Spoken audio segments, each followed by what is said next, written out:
Hi, I'm Jeff XVX, and we are back with more Kusogrande live for you today. I'm here with Greg Googlich. Hey, y'all. And our players A Zombie and Gunstar Heroes. And today's game is King Kong 10 Dunk Kong. Well, you'll see in a moment, a fascinating Chinese DOS game. But we're going to go ahead and play the intro, and then after that, we'll count down the players to get into the game. So if you both hit enter right now. No, this is going to be good, I promise. I'm so looking forward to seeing this after, hearing about it 30 seconds ago. Greg Googlich knows nothing about this.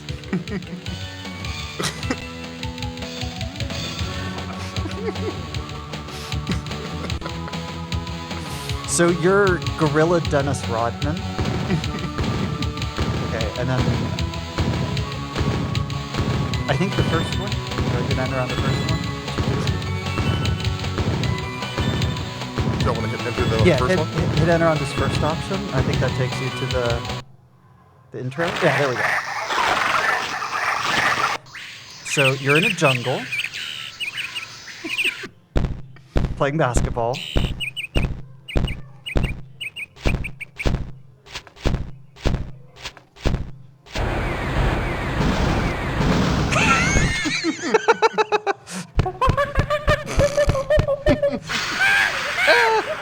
No!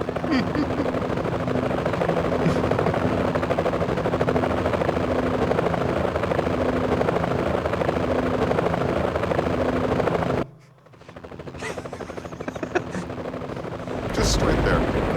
No stops. No nothing. Oh no!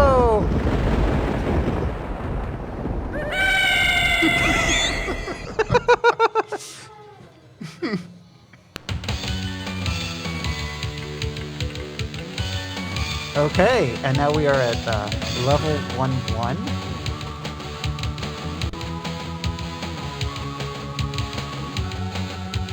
Well, looks like you kicked Zombie back to that main... Okay, Zombie, try hitting enter again and then just skip the yeah, and then skip the cutscene by hitting escape. Try that.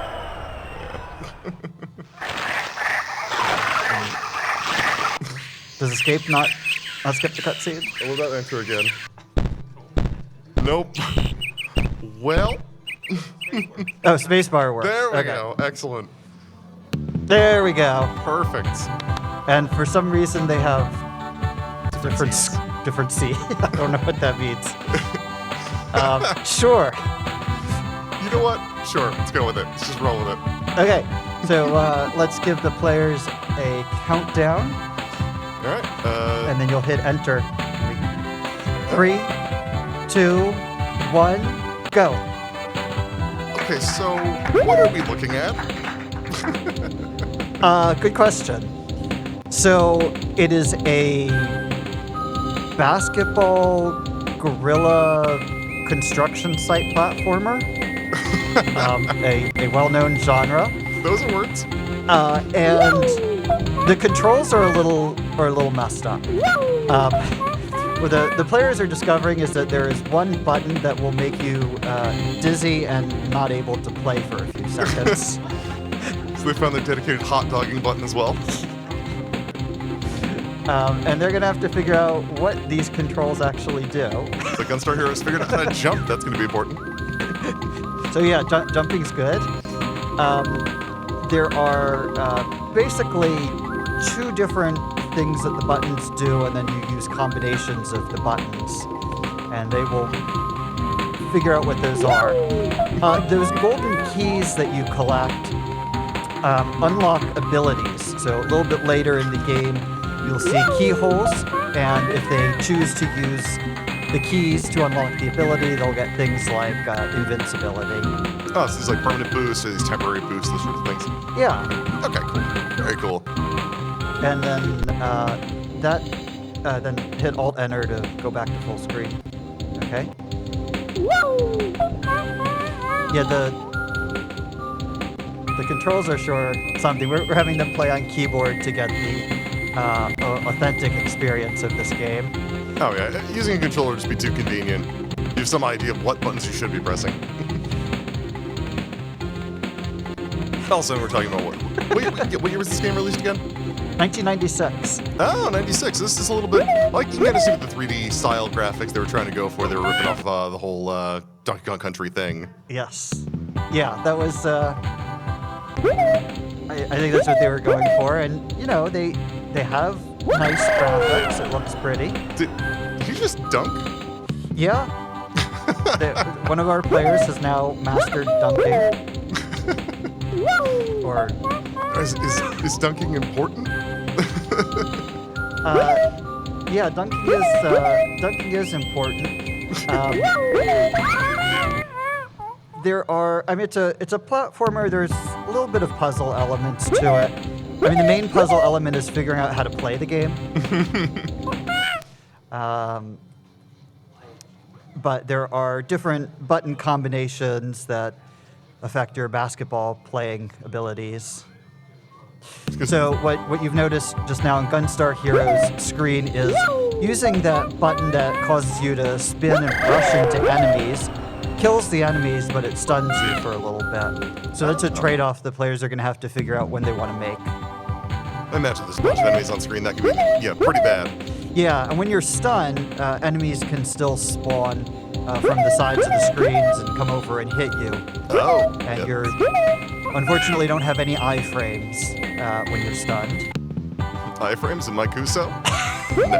Right? I've noticed that is everything a one-hit kill? Yes, everything's a one-hit kill. Oh. Because of course it is. Brutal. Absolutely brutal. Yeah, so we're going to be seeing 1-1 for a little while. I wonder how many stages there are in this game. I'm assuming it's a substantial number. I don't remember. I want to say there's at least 8 worlds. Yeah, we can see a couple of them right at the start there. So you've got City, and then you've got something else. So what do you think the odds are that we're going to see any of these other worlds, or if it's just going to be City and construction site the rest of the run? I think we'll get... I think we'll get at least a couple worlds into this. Well, we had this on a previous Kusogrande match, and the players did extremely well. But we had a 4-player match for that. But we were able to get several worlds into it, see some other crazy things happening. But so what we saw a few moments ago on Gunstar Heroes screen was after slam dunking, there appeared a icon with boots and feathers, which, won't spoil, but that typically has a meaning in video games. So that's something to collect. Yeah, it looks like we got our first stage there by Gunstar All Heroes. right. On to 1-2, which looks very similar to 1-1. One might say almost indistinguishable. One might say that, but if you look closer, there's something different. Maybe? The platforms have slopes. The platforms have slopes, yes.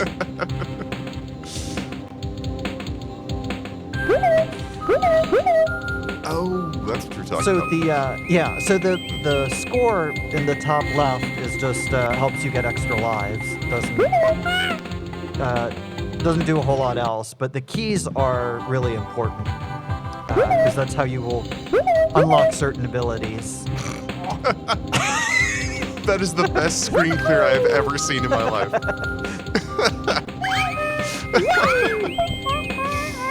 Amazing. Okay, so is there a continue system, or is there just a finite number of lives? You can continue from the level you're on, but there are these baby bottles that are golden, and you collect those to get an extra life. Oh, okay. And I don't really know what the logic is there. It creates a baby you, and then there's 2 of you. I don't. 2 of them. 2 of them. Oh, that's great. None of this is particularly self-explanatory, right? This is the perfect thing to wake up to on a Thursday morning. Just Yes. this. Oh, deeply incredible. But it seems now, after a couple of minutes of playing around with the controls, the players seem to have at least a little bit of a grasp of what they do. Oh yeah, it seems like they've started to get the hang of things. It's really going to be now a matter of mastering those abilities, figuring out what they can or can't do with any of those power-ups they might get. Really going to change how they have to play over time.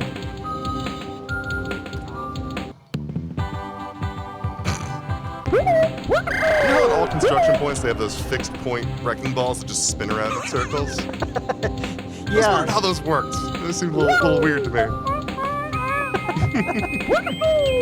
Woohoo! It's an old-timey thing. It was done away by OSHA. Oh yeah, OSHA stepping in, making sure you can't have wrecking balls just spinning like that all the time. You gotta stop them sometime. They need a break.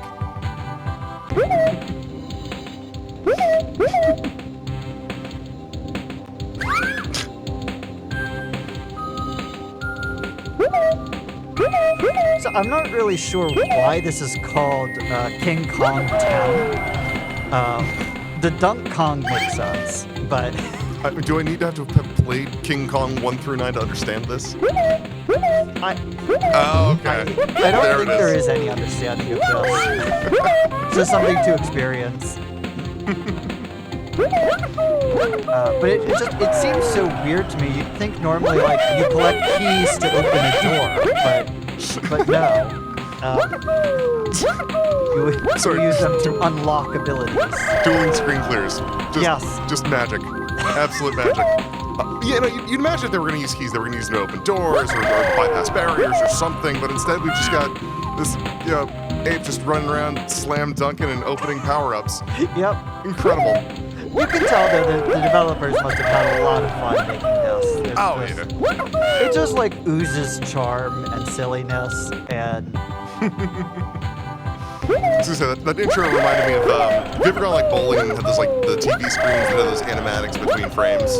It's that kind of quality of 3D animation. Yes. Just amazing. I love this mid-90s 3D aesthetic. Oh yeah. It's definitely a specific, it's got a very specific era that it evokes. Early 3D, not quite able to do 3D environments, but 3D graphics. So many old DOS games had that kind of going for them, especially point-and-click adventures or early FMV games.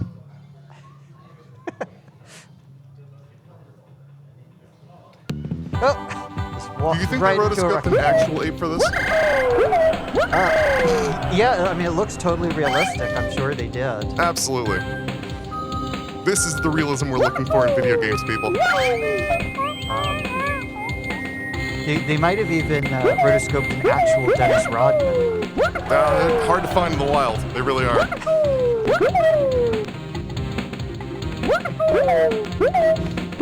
Yes, that looks like just a little bit of invincibility there.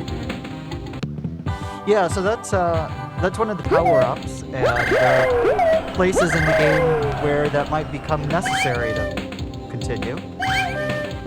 So we got some basic things. So far we've seen screen clear, we've seen some invincibility, we've seen a couple other things that haven't quite identified yet.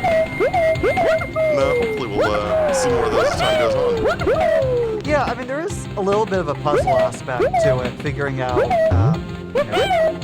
where you're going to use your keys, what power-ups are actually necessary, which ones you can skip, but then just surviving the madness. Oh yeah.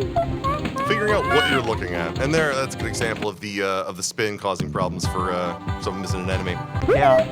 I mean, it's actually kind of an interesting mechanic that maybe some other games have used it, but I don't see it where you have like an attack that causes you to just be stunned for 3 seconds. Oh yeah, it's a little bit more of the attack and punish kind of thing of like a Dark Souls or something more Yes. more brutal than standard platformer stuff. And what are these hitboxes? That's the other question I've got. Like that didn't look anywhere near Gunstar Heroes.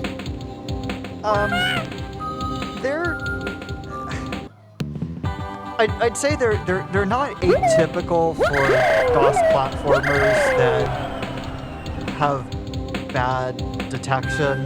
Like it doesn't feel like it's too much worse than the norm for these kinds of games. That doesn't mean that it's good. It Just seems I've like seen- it's I've somewhere seen worse. between like a second gen kind of thing and like that 8-bit era as far as quality for hitboxes. Yes. Certainly not nearly as bad as the Aladdin 2 game that we had yesterday. Unfortunately, I missed that, but I'm sure it was amazing. It was quite a fever dream. I say games from this particular market, specifically talking about Chinese bootlegs, are always so interesting to watch. There are so many people that put in a lot of. They put in a lot of effort, and they're using older SDKs. They're doing things way beyond when those systems would be closed out, and you can see that they do care about games for the most part. Yeah. By '96, a lot of people had switched over to making Windows games. But this was a DOS CD-ROM game, and it was able to take advantage of what machines had to offer at that point, which is relatively high-quality graphics compared to what had come before. No, you're talking in the early '90s. in the Voodoo era, post-Hercules kind of stuff, where you're talking about really graphics starts finally getting some decent video memory and compatibility across different games. Yes.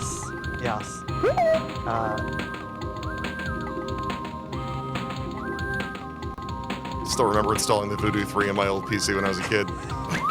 That was a time. I'll say that much. Good old AGP. Hey, we've got a level clear on a zombie. Fantastic. On to 1-2.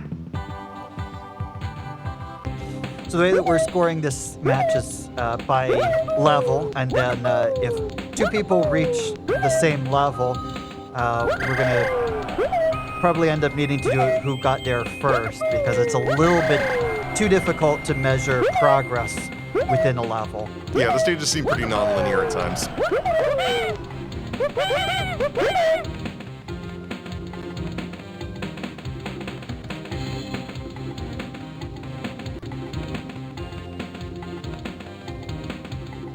Scooting right in there under that wrecking ball.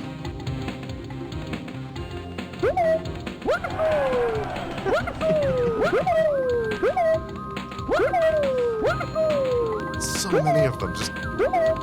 I assume they act a lot like fire bars than in Mario, so they try and jump in the chain. It'll probably hit them as well. I would assume so. And the fire bar mechanic was pretty popular as far as basic traps of the era.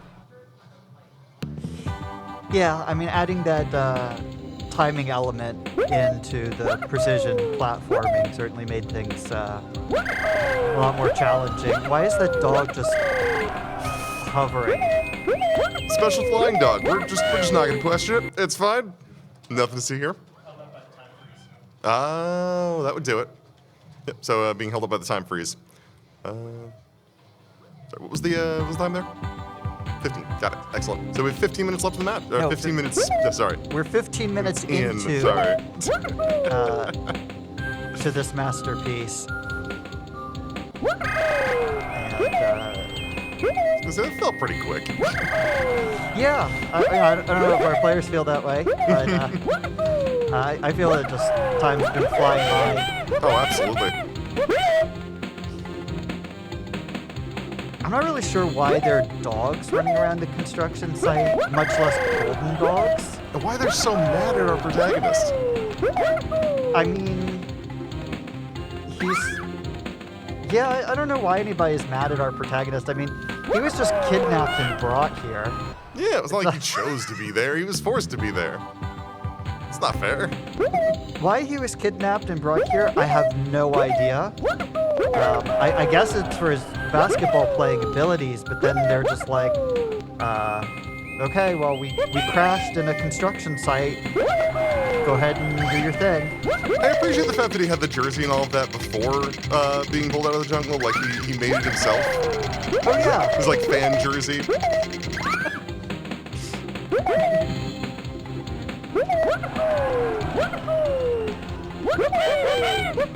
That screen clear is still amazing. I know, right? Every time I see it, I'm like, this is beautiful.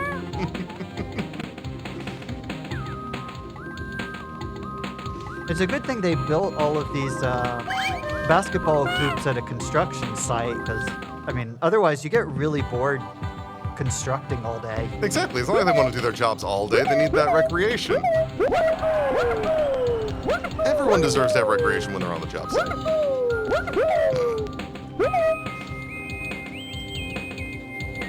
Just to point out, this is a quarterfinal match, so we are rounding out the end half of the tournament at this point. Yes, these players had to win a previous game to get here, a previous match to get here, and this is how they're rewarded.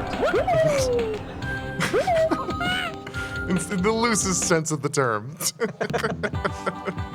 But at least we know that after day 4, people will be able to say they no longer have to participate. Yes. They'll no longer be subjected to this. But they all knew what they were signing up for.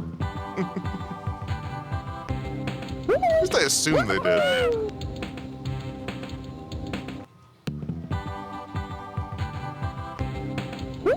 The music isn't terrible. Of all the things, this is pretty mediocre, but it's been in the middle. Yeah, and this came on a CD, so it's CD audio. CD quality audio is always good. Yeah. Got a little, a little dance there, and we're on to 1-3. All right, it's cruising along.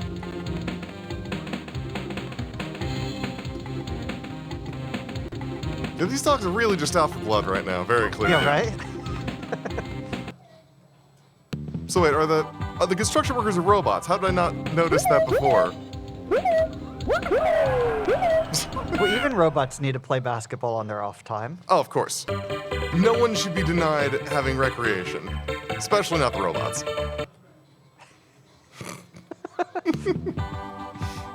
So we've got robots and dogs populating a construction site full of basketball hoops, being traversed by an ape that was stolen from the jungle. Well, yes, of course. Perfect. No notes. And somebody left a bunch of golden keys all over the place. Just keys and power-ups and all, yeah.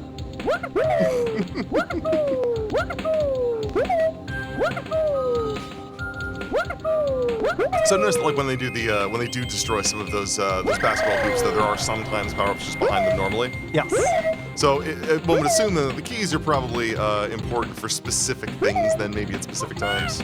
Right. What you'll see is like a keyhole, and then you use the keys to unlock the power-up that's behind those, which are different than the ones that you get from the basketball slam dunks. Oh, okay. Makes sense. It seems like keys are persistent between lives. Yes.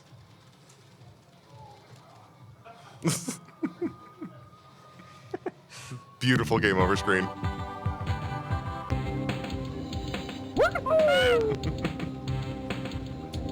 You can see there was definitely some core concepts built in this game. They had ideas of what they wanted to do, and They sure had ideas. Yeah. and the animations themselves don't look particularly unsmooth. I think the game looks nice, right? Mm-hmm. The audio's fine. It's just like unplayable. We talk about different types of Kuso games, how like Kusoge has so many different meanings. In this case, this looks like very much on the difficulty and weirdness aspect of things. Yeah, it's the weirdness I think really makes this a Kuso game more than anything else. And just not like you just look at this game and you're like, what am I doing? What is my purpose? Where is my objective? There's an end here somewhere, but I just can't see it. Yeah, and we just dump the players right into the game without telling them what the controls do or that you have to do slam dunks. Oh yeah, and this is a pretty recurring thing when it comes to assigning games, is determining what you're going to tell players at the start. Talking about whether or not you're going to give out instructions or you're going to give any kind of like specific information. For some games it's required. For games like this, it's just, no, have at it. Yeah. You'll figure it out. I thought this is a good experience to go into without having any idea what to do. Oh, absolutely. This is one of those games where figuring out the controls is probably very rewarding.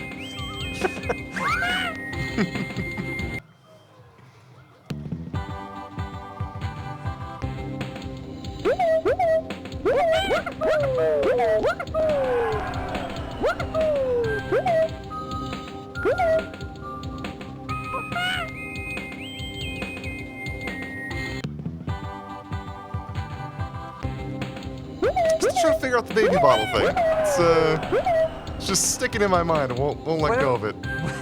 What a weird way to indicate extra lives. I mean, I get like, you look at Donkey Kong Country, it was balloons, which was kind of out there, but baby bottles is just bewildering. Absolutely bewildering. They made choices. Yes.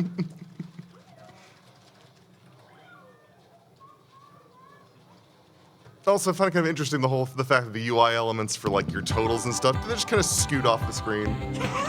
Like, it would be good to have that information, I don't know, more than half a second. Yeah, it is really helpful to know how many keys you have or how close you are to getting that next life. Oh yeah, 100%.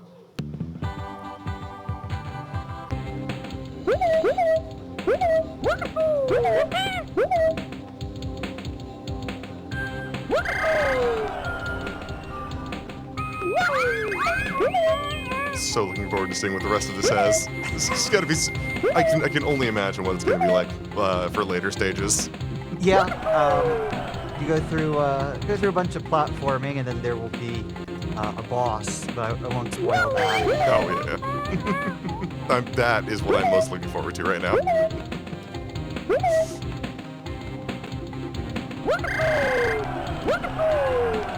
Yeah, it seems like our players have really now solidified the basics of it.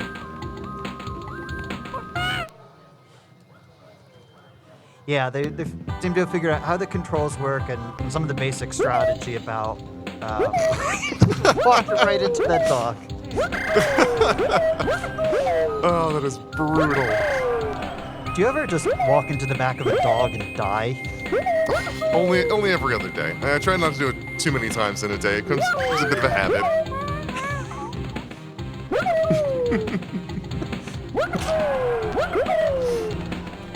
Something everyone needs to be cognizant of and careful of. Yes.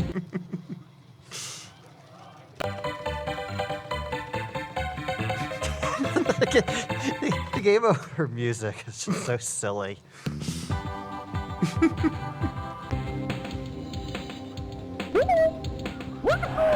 Oh no, we were talking about OSHA earlier. This construction site does seem like it's got just a fair bit of danger to it. Seen a handful of different, what looks to be intentional traps. I mean, it might be dangerous for gorillas, but like everybody else seems to be doing just fine with it. Yeah, I mean, they were electrified traps. The robots just aren't going to be affected by it. Yeah.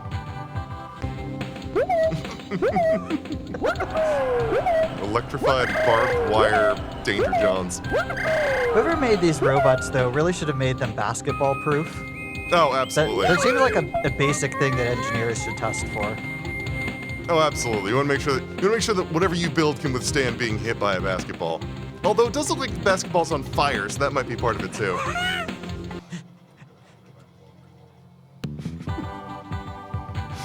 There's so many blind jumps to it, and this definitely has some Mega Man Zero issues of the viewport not really being big enough for what you're doing. Yeah, that is one of the major flaws of this game is it's so zoomed in. It's almost like if you're playing on a handheld and you don't really have much of a time to react to things coming at you so quickly. You know, big sprites, they're beautiful and just don't have enough time to know what's going to react to what's coming at you. That really was the style at that time, of having these like very large, bold, really nice looking graphics, but not thinking about the consequences of that having on the player. Especially when all of game design paradigm at that point was sort of small sprites and moving in these larger environments you can see. Suddenly now it's like, oh, these platforms look great, but they take up, quarter of the screen. Yes. And that's like, I feel like that's fine if you don't have enemies coming from off-screen without your control. Like, Or even if you just had, you know, a little bit of health, a little bit of mitigation. yeah, the one-hit knockouts really rough on this. Absolutely. Vector Man. This reminds me of Vector Man. That's what I was trying to think of. So just the style of graphics, it's very similar, reminiscent. Next, And it looks like Gunstar Heroes is on to the next stage. We're at 1-4 now. Quickly approaching that skull icon. yeah. Can't wait. It's gonna be amazing.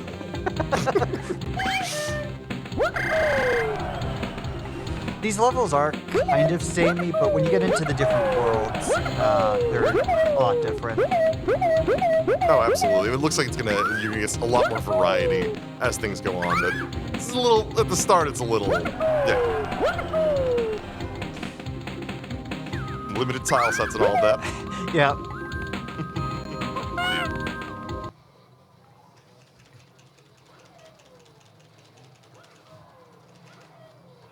Ah, the telltale mashing of just get me out of the game over screen.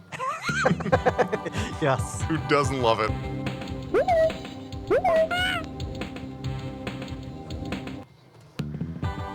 Yeah, they were not quite as cognizant of maybe the player would like to get out of the game over screen and will not find it entertaining on the 50th time to watch the monkey dancing. I don't know how they could have missed that.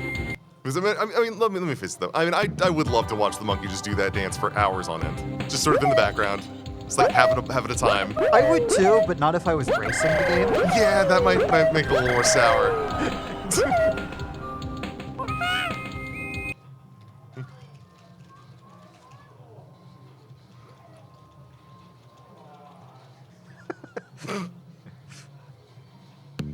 Blind jumps for days. Yeah, that's another. Oh, that's a rough loss. It's another problem with this. You gotta go through the levels several times to figure out where you want to be jumping. It's the incremental progress thing, but it feels like the stages are long enough that just gets really grating over time. Yeah. I think so, and then, you know, you move on to another level that's basically the same thing. Start all over again learning where to jump. And I'd imagine like all of that starts to blend together over time, and you think, oh, I know this, and suddenly it's up a different place. Yeah. What's that just picked up? It looked like a beam. It's gone. We'll figure it out. Okay. That's probably one of the power-ups. Okay.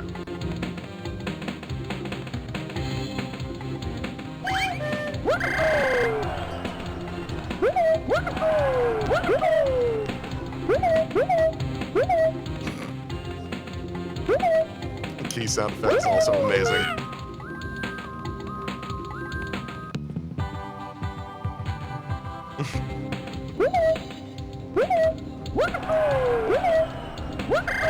That's kind of what we expected. Progress has come to a bit of a slowdown.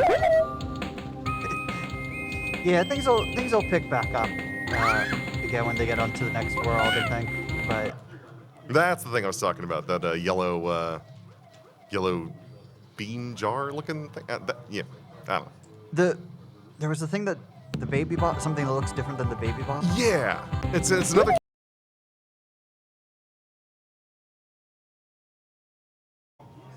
Hello, everybody. Welcome back to Kusogrande Live, the Bad Video Game Tournament here at AGDQ 2025. We do want to apologize. We had, unfortunately, some technical errors that cut off like the last 20-ish minutes of the last match we had between A Zombie and Gunstar Heroes in that wonderful, wonderful King Kong 10 Dunk Kong match? Dunk Kong, the classic PC game that everyone knows and loves across the entire world. Gunstar Heroes ended up winning that match by making it all the way to stage 1-5, and we are now here on our second match of the day between Author Blues and Zaria Demon Durg, and we're going to be playing Lucal on the Game Boy, a wonderful game by Vic Tokai. I'm Seth Highwind, and I'm joined again by Gregu Glitch, and it's going to be a fun time for everybody.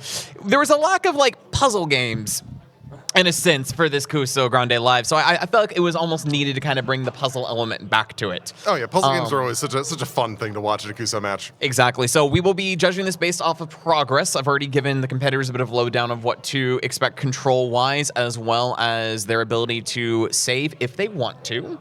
Oh. And without further ado, if both contestants, are you guys ready to go? Slay. All right, y'all, we're going to get the match started in 3, 2, 1, start. Get the cute little spinning animation going, and then you're going to go ahead and do start again. And then, yeah, welcome to stage 1-1, Momentum. This is definitely an interesting design. It is a very... Yeah, it's a very interesting design. You are moving on this hex grid as if you're playing like Shadowrun or something. As the competitors basically need to try to make their way to the goal as quick as possible. As you can see, there is a time limit down on the bottom of our competitors' screens, and unfortunately, Zaria looks like they've already lost like all the way down to like the last couple of seconds of their time. And unfortunately, once you run out of time, you just stop and you're dead. And that's it, game over! Our first game over of the run. So, yeah, this is a... it is a puzzle momentum-based game that you are doing everything in your power to try to... Oh, yeah, there's also ice physics in this game that Author Blues is just now discovering. So the idea is you want to try and make it to the end of the each stage as quick as humanly possible. There are power-ups, power-downs. You do have the ability to control the speed and the momentum of your spaceship.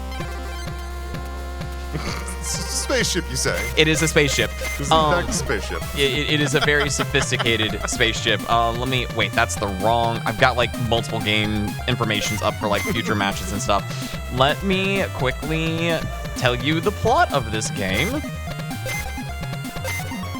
All right, so as far as Lucal goes, you are in this cute little rotating robot. Maybe its name's Lucal. We don't have the instruction book to know this, so we can't think of any other reason for the title. This has come from Game FAQs, by the way. I like to think of a walker because it has 2 feet attached by a bar. Mm-hmm. Yeah. That's definitely it. It sounds like it. But basically, you are like exploring the cosmos. You find this planet and you go, you know what? I think this is a cute little place to land. And the second you land, like your life support systems start failing immediately. So you're basically trying to make it to the goal and explore these uncharted territories as quick as humanly possible. Survival is definitely an important aspect. Especially when you're doing, you know, space travel. Yeah. So Zaria making quick work of the ice physics levels as Author Blues is currently kind of in like... There are definitely certain sections of this game that I can almost quote as like Austin Powers. You know, the scene where he's got the like little golf cart and gets stuck in between the 2 walls trying to like back it up, like back and forth. Infinite, yeah. There are definitely certain moments of infinite cave turns. Azaria picks up the super speed power-up, which basically ratchets your input to max and you don't really get a control over it, and it lasts for like a certain amount of time. Which definitely can be useful. Zaria is currently taking a look at these cute little like glass blocks that you are able to destroy after a certain amount of hits. Oh, so it's got a bit of like a hit aspect to it where you're just trying to take them out and to get past them. Mm-hmm. Okay, makes sense. I imagine at higher momentum as well, it's gonna be a lot faster. Yeah, exactly. So the real trick of this game is like balancing your speed as well as kind of being mindful of your spaceship placement because it's always constantly rotating. It's almost kind of like Koni Koni in a sense, but instead of it being like the stick that's constantly rotating, you've got that pivoting of the foot. So it's kind of a similar puzzle mechanic, just with a different twist on the idea of it. Yeah, it's fitting through spaces you probably wouldn't expect to be able to fit to. I'm sure there's certain movements that are going to be required to do that later in matches. And Author Blues is currently on a stage that features raised platforms. Oh, that sounds delightful. And we can see what happens if he tries to place down on a space that's not currently on the plane he's on. Yeah, exactly. So if you're not on the exact same plane and you miss like this, it wibble wobbles, freaks out, and then you die. A little bit of insult to injury, wasting a little bit of time. Perfect. And time is always going to be of the essence when you're trying to get through these stages. There are... that looks so close. 6 worlds all together. And there are 5 stages per world. I'm sure the further in we get, it's just the harder these are going to get. They're going to just exponentially get worse to try and traverse. Yeah, exactly. So, like, World 1 is baby's tutorial world. It will introduce you to several ideas, concepts, platforms, different types of terrain, and it gives you a good chance to kind of get used to the awkward momentum of the spaceship, if you will. And I am very curious if, like, the contestants are starting to kind of pick up what some of the power-ups are doing. Like, we kind of see, like, Zaria picking up the rooster or the weather vane. And it went ahead and kind of brought up a cute little helpful compass that you can definitely use to help navigate to try to figure out where exactly the goal line is. Some of these stages are very straightforward. Others have a diabolical maze-like system to it. And so it's all about trying to figure out like what the best way is to kind of navigate to that goal line within the timely manner. Zaria, unfortunately, running out of time and now having to reset back at the very beginning of stage 1. Author Blues gonna maybe finish the stage with 1 second remaining. So close. So very close. And that is the end of World 1 for Author Blues. So at this point, Author Blues has the ability to save. If they do elect to save, they can carry their progress over.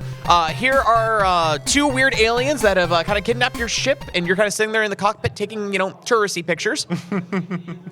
Just like line up for a shot. I just want to really remember this. All right, so now at this point, we're on 2-1 Charlie.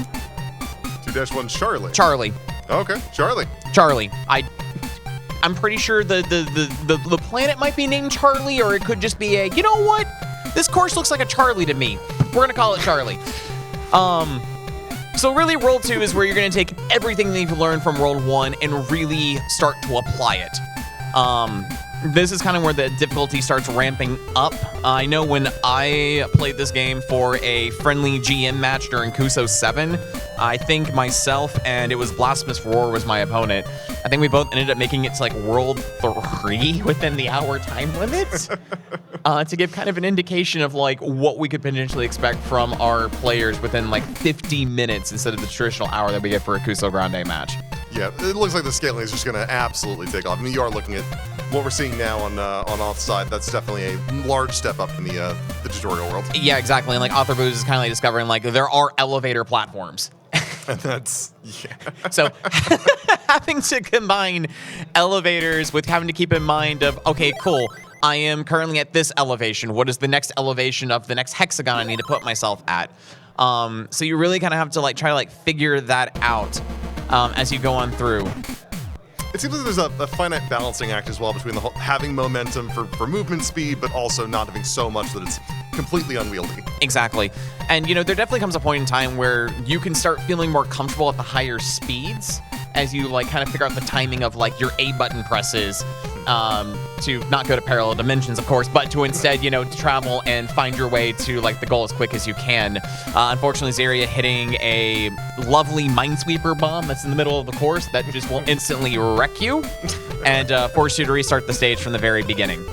Oh, look at that. It's like I was gotten through another stage. Yeah, so Author Blues has went ahead and made it to from 2-1 to Charlie.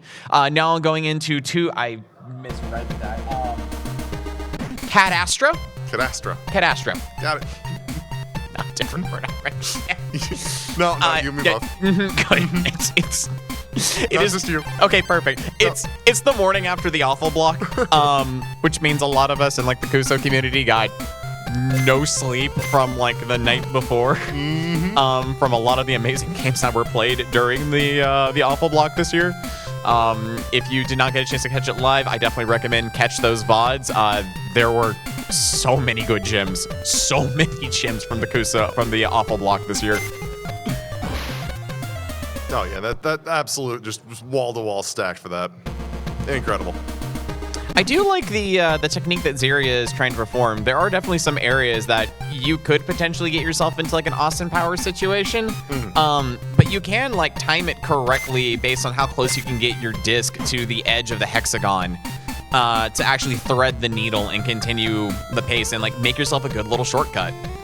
Yeah, it looks like it's incredibly tight but doable. So it looks like the extent is 2 hexagons if you're perfect. I must say, it is an advanced strategy, one that could definitely assist you to like make up potential time loss. But it all depends on how comfortable you are with the semi-unwieldy constant rotation controls that Lucal throws at you. Both players have ran out of time, so we're going to be restarting once again. There are no saves between courses, so you are thrown back to the very beginning of the world if you choose to save your progress up to that point.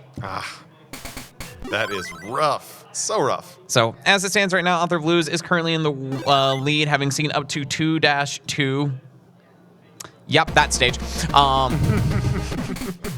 My sleep-deprived mind is not being nice to me today. I think people totally understand. It also goes by so quickly. Yeah. Yeah.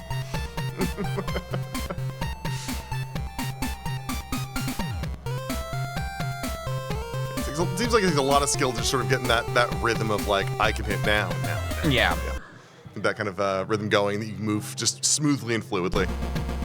And the elevators also add just such an extra little something to this. And throw you off completely. They can throw you off completely. There are like a lot of power-ups you can definitely, you also want to think about your power-up pickups. Do you actually want to get the rooster to get that compass?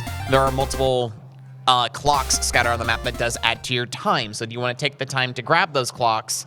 Or do you just want to try to hope that you get enough time bonus for being the stage quickly that should suffice so you're not wasting time getting those extra pickups? So it's really all about how do you want to navigate and how do you want to go about solving the puzzle that is Lucal. Exactly. Necessity versus availability. So Zaria once again on the way to 1-3. She's doing very well for kind of honestly a tricky game. Going from inertia with the ice blocks, now moving on to 1-3 barrier with those cute little glass panels that can be broken. As Author Blues is still on 2-2, it seems like the change in height is really starting to throw off Author.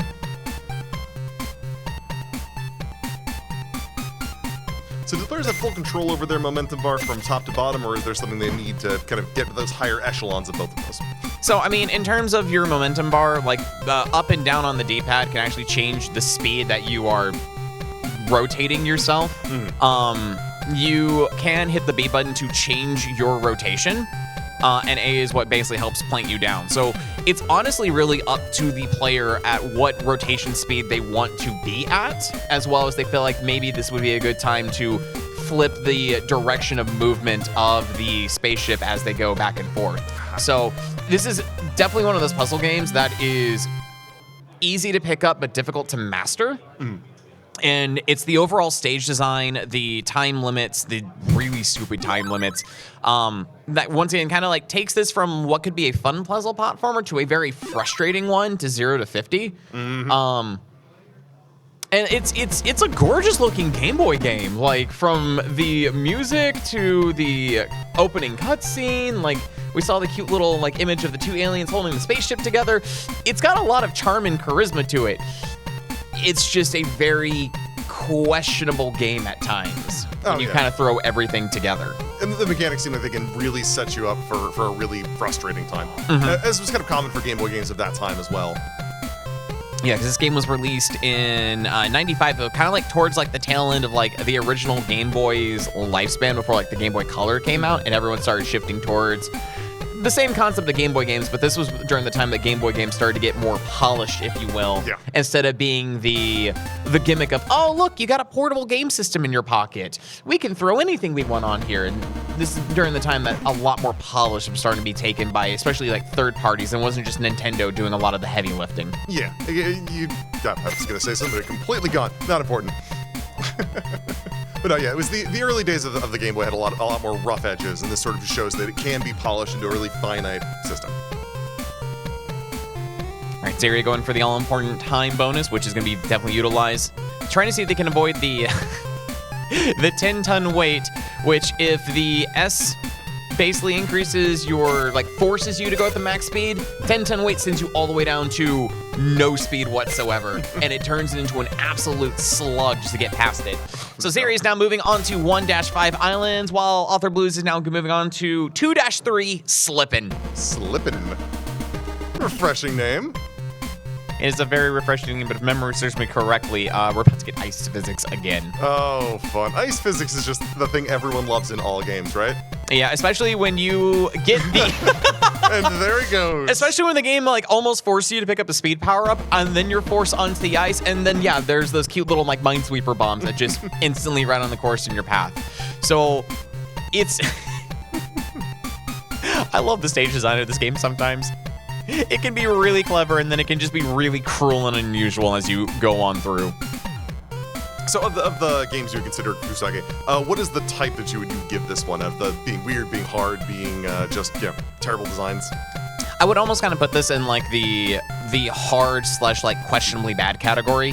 That's definitely the type of Kusage I find myself like gravitating towards. I like trying to find the inherent good of all games that come out, but there are some games that you sit there and go, wow, this could be a real gym. They should have kept it in the oven longer. Let it cook a little bit more. Yeah, like this game needed more cooking. Zaria clearing and moving on. I believe Zaria took the save. Yeah, Zaria. So she did take the save. So both are now on to World 2, where we're now on Charlie for Zaria. Still have no idea why it's called Charlie. We just kind of roll with the punches here with the names. And I believe Author Blues is now currently on Bridges. Which this stage... Bridges is not Jeff Bridges. It just really takes the idea of using elevators and different heights and crafting a maze around the different heights you can now achieve on the different planes of existence of your local, which can lead to some very questionable moves as you sit there going like, okay, can I honestly make this? Where's the maze leading me? Author Blues has already found the top of the stage. Like, the end is in sight. Now it's all about trying to figure out how the hell do I get up there? I mean, they introduced the idea of verticality, and now we're going to see it in practice pretty heavily. So yeah, so like, I forgot what stage it was. I think it was like 1-5. Introduced the concept of elevation, and now like, okay, cool, we got elevation. Now let's take it to that next extreme. Now let's have multiple types of elevation at your disposal. How do you plan on getting around this? How do you want to move your ship in time? Charlie kind of has the same idea that we're kind of seeing with Zaria's screen right now, with trying to time your landings on the elevators, but also working your way from top to bottom. Now Bridges is all about going from bottom to top, but also throwing in more islands that you now need to navigate towards.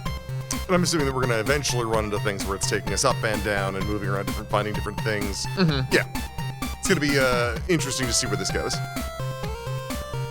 So, unfortunately, Zaria's right now is struggling a little bit with the elevators. The placement of your ship is needed. You really need to make sure that you've got the disc landing right on top of it in order to make that progress. So if your timing is off, you could miss the elevator, or you could accidentally overshoot and get the wibble wobble death animation.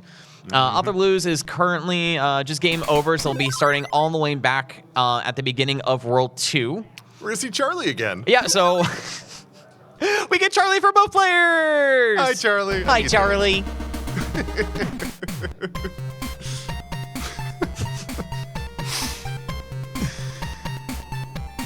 But yes, this game is made by Vic Tokai, legendary game creator, has a lot of amazing, stellar hits out there. One of my favorite being the Go-Go 13 games on the NES. So those games, Clash of Demon Head. Yeah, Clash of Demon Head. Bit of Kid Cool. Yeah, Kid Cool. So just a company really known for their polish. Synonymous with quality. Synonymous with quality. Yeah, and that's all through Charlie already. All right, so back on to 2-2 while Zaria is still finding the momentum with Charlie right here.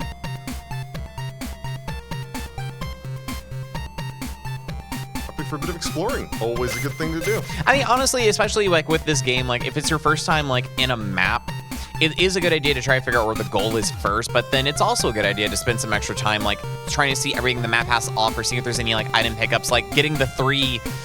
They're clocks, but they look like pancakes to me. So getting like the IHOP triple stack there gives you a nice bonus of time that could definitely utilize to help you carry that momentum into further levels. Now, you do have a choice right there. You could just ignore the elevator and just go straight for the goal. But, you know, going for the IHOP triple stack Not a bad idea. Not just for swag either. Definitely has a benefit. Oh my Swaggy god. triple stack. This stream is no way sponsored by IHOP, but if IHOP wants to help us out, donate some good money to charity, we'd be up for it. Mm-hmm.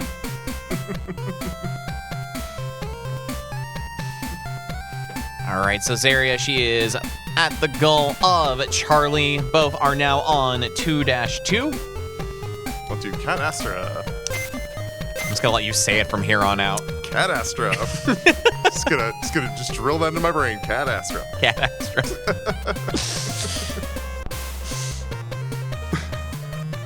No, the glass blocks seem like an interesting concept. I really want to see where they go with that and how that gets further utilized in stages. Yeah, there are going to be some later stages where it's going to be kind of similar to Barrier, where the idea was first introduced. I know personally for me, anytime I see a glass barrier, I just go ahead and ramp up the speed on my ship just so I can just get it out of the way immediately. And then ramp it back down to a speed that I'm used to. I am very curious how the runners are gonna start reacting once we get towards the time is running down. Because it is a very easy trap that you go, okay, cool. I know how the stages are. Maybe I'll just go back to World 1 and I'm gonna crank the rotation speed all the way up and just zip through it. Which is a viable strat. But you might also make more mistakes because of how fast you're going. Yep. So it's... I really do like the balance this game tries to stake out between, trying to figure out, what your ideal movement speed is and how you want to navigate the mazes of courses. The game does strike a really fine balance, but once again, it needs more time in the oven. Because I really do think this time limit is kind of garbage. Yeah, you see ingenuity in older games like this a lot, where it's a really cool concept, but just a little bit of refinement would really take it to the next level. So I think if there was a more generous time limit for some of these stages, not saying you need the easiest time limit in the world, but I definitely think the difficulty ramp from World 1 to World 2 is a little bit ridiculous. A little bit. I would expect a difficulty ramp maybe World 3. You're now officially at the midway point of this puzzle platformer, if you will. So being able to expand upon that would have been great. There is something I'm wondering if the competitors have noticed during the world title screen. There is definitely some key information in there. That once you take a look at it, another evil part about this game kind of rears its ugly head. I think I already know where you're going with that, but we'll have to see. Should be interesting to say the least.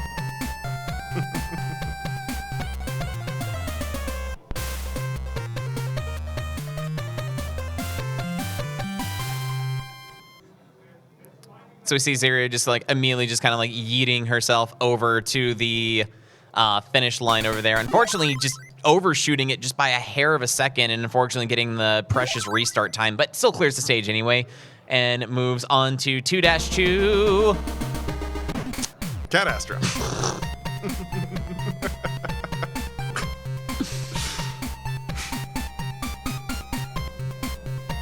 It was a wonderful start to a Thursday here at GDQ. It honestly is. Honestly, I still can't believe it's Thursday. I feel like time has gone by so unbelievably quick for this GDQ. Oh, absolutely. It's been just an absolute whirlwind. If it's so many good runs too. Absolutely incredible. All right, so Zaria currently just taking her time, trying to find the sweet balance between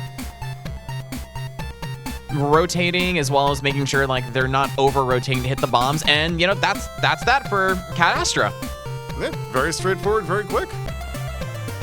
And now they're going to be moving right into 2-3. Slip in, slip in, slip in. Into the Lucal. So it looks like it just sets you up immediately for failure at the start of It really does, because it's nice that it gives you the opportunity. I like the fact that it gives you the rooster right off the bat, because honestly, if you if you see the compass, like just pick the compass up, it's going to give you a general idea of where you need to go.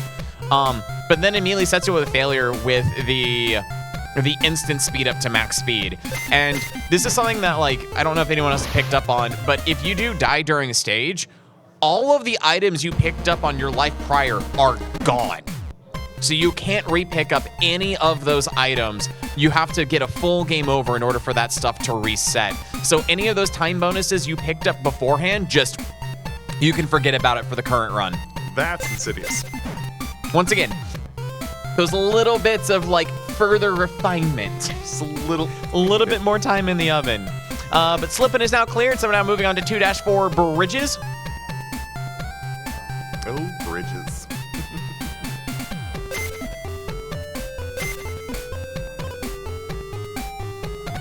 Yeah, the naming convention is a little odd. Just, you know, completely out there, something space related, and then bridges. Very straightforward. Xeria does have a chance to overtake Author Blues at this point. Oh, yep. So this is why the stage is called Bridges. There we go. So now you have to ask yourself as you're slowly or fastly going across these platforms. Oh yeah, by the way, there when you hit the top, there is no full rotation. It counts it as a full-on obstacle. Have fun with that. There are some bridges that will advance the stage. Unfortunately, if you don't land on the center of the bridge, you can't activate the bridge. And there are some times where you might find yourself a bridge that leads to nowhere. Oh no. Sounds awful. It's really channeling its inner Crash Bandicoot sometimes, which I really love and appreciate. So now not only do you have the maze aspect, you now have the what bridge do I need to take? Is this the right bridge? Have I actually discovered what I'm doing in my life correctly or not? Or have you accidentally discovered an island and realized, oh crap, I've went the wrong way, and now I've wasted precious time. Oh, so rough. But, like, you know, the one thing I will say that credit is due is, like, with puzzle games like this, once you've learned the controls, you've got a good idea of how your Lucal moves, and you've got a good idea of, like, where the finish lines are, you can start piecing together routes and runs to try to quickly get through these stages, just to try to net as much time as possible. It's very similar to Kusogrande, which you mentioned earlier, where once you get a grasp of it, you can really start to optimize. So, I definitely want the next game over Author Blues incurs. I definitely want to take a look at their save file because there is something between the two runners I definitely want to look into.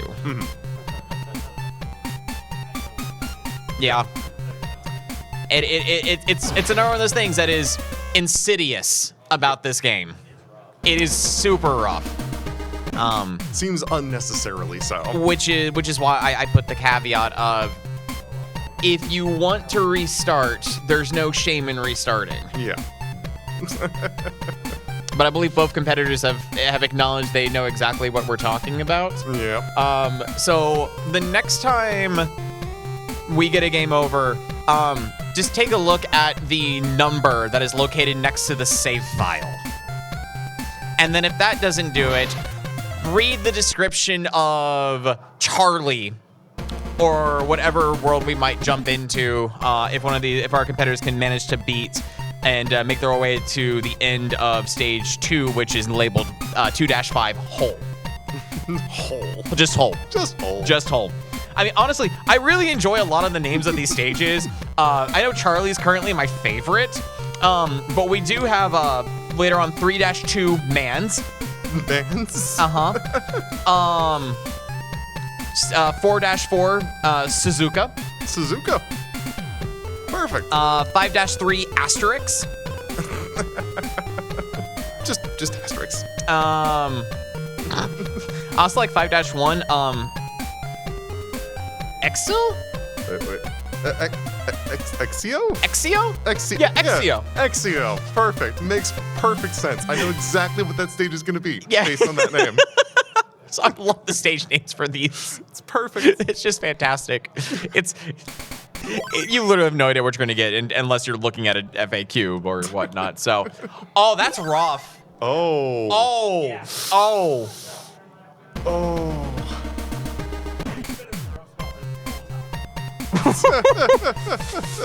Okay, so to put that in context, so when you save your game, it carries your remaining time over from the previous world. And that can either be amazing, or it could be in Author Blues' case where you're only carrying 1 second from one world to the next. And the starting off time for Charlie is 50 seconds. So Author Blues is currently going in with 51 seconds, while Zaria is going in with 67. Yeah. So Definitely a better place to be. it's definitely an ideal spot to be, which really the thing about this game, and I'm very happy, I think it gives you like 4 save files. You can kind of sit there and figure out, like, am I happy with this overall run? Am I happy with what I have done? Do I want to bank that? Do I want to restart? The game does have a trial mode, which allows you to go back and play previous stages that you've cleared. So it does kind of incentivize you to try to find faster routes if you want to go into the trial mode, to try to get as much time as you can. So when you go back into story mode or main mode, you can now implement those strats and try to get a faster carryover time to like make your saves honestly worth it at that point. It makes progress just that much better when you have that extra little bit of knowledge. Exactly. So we are currently 20 minutes left until the end of the match. So right now the runners kind of need to sit there and think about, you know, do I want to go back into World 1? Now that I know like a bit more about the game, I know how the stages work, do I want to try to bank even more time to carry with me into World 2? Or do we just say, you know, YOLO and just jump into World 2, slamming your head against the wall and trying to just progress and progress and progress until you make it to World 3? Yeah, it's that level of like, what is the most optimal play at this point? How are you going to go from having nothing in the case of Author Blues where it's 1 second? Yeah, and it's going to be really rough. And you know that's always a viable strat, especially in Kusogrande, where you know we do have hour-long matches. Sometimes it's honestly worth it just to forfeit your entire run, start over at the very beginning, and use that momentum to get even further progress. I can't tell you how many matches I've seen where the first 5 to 10 minutes is people just trying to figure things out and get a solid foundation to work off of. Yep.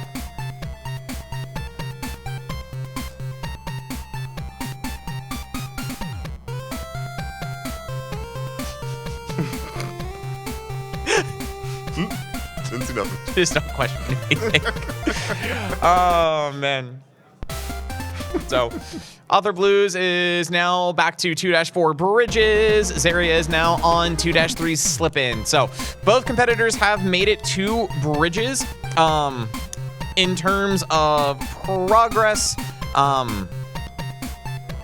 currently Author Blues has made it to 2-4 first. So, currently Author Blues is in the lead by the slimmest of margins. So now we get to see who will be able to make it past and possibly see 2-5. Yeah, it's still anyone's game at this point, very clearly. It's so close. All right, Zaria making quick work of Slip-In and now carrying 35 seconds into Bridges, which is giving her 85 seconds to work with for the course. So as you see, that time is constantly carrying over, which is why you're incentivized to try to find those shortcuts, try to go faster. Do you want to increase your rotation speed in hopes to take even more time with you? Time is a very precious commodity in this game. Big play for Author Blues here, though. Right there at the end. Fantastic. Author Blues finding the quickest way through the Bridges and is now moving on to 2-5 Hull with 90 seconds on the clock. But it looks like Zaria also solving the trials and tribulations of Bridges, and Zaria is also making their way to Hull as well. With 38 seconds left over, which will give Zaria 118? That is excellent. Okay, that's a good chunk of change.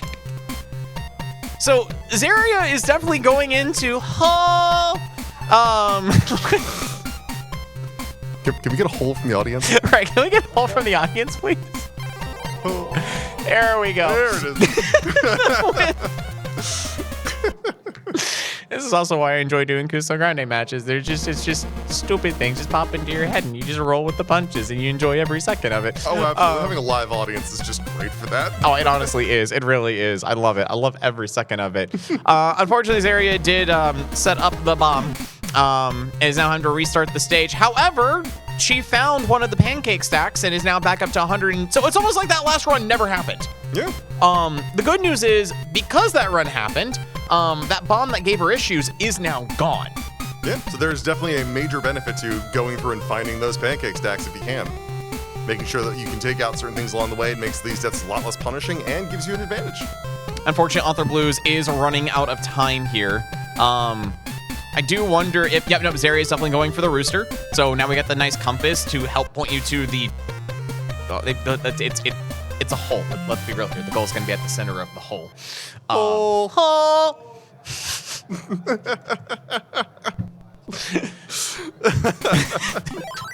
Oh, God. You broke me a little bit.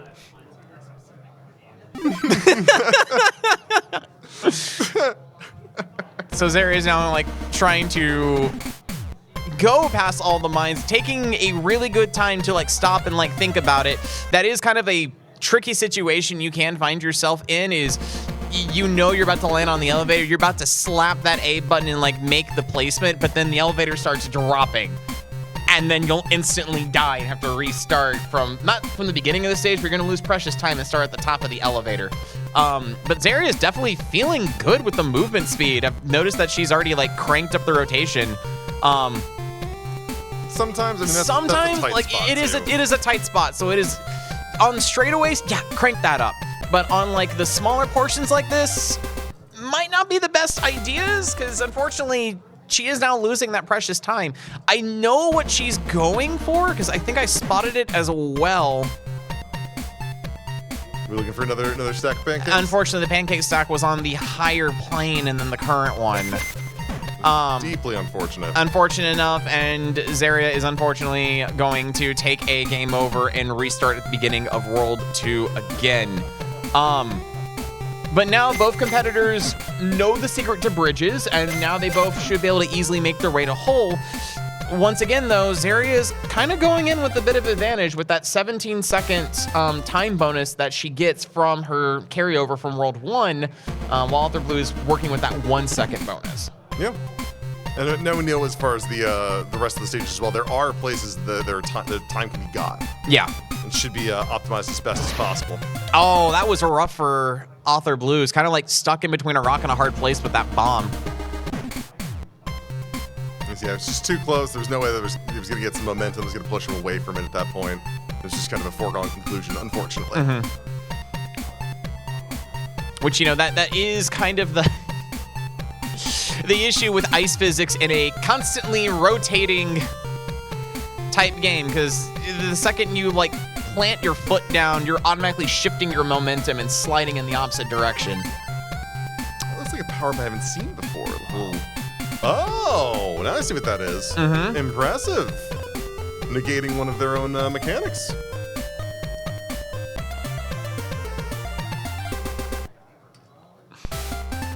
That's on to slipping. Oh, sorry, on to bridges. On to bridges with 93 seconds. It's a healthy lead going into that. Healthy timer amount. Okay, so I see what Zaria is doing, which honestly, that valid, very valid. I don't blame you in the slightest. Like purposely taking the death, in order to just reset, refocus, and just start from scratch again. Looks like Author Blues is going out of his way to get some additional time.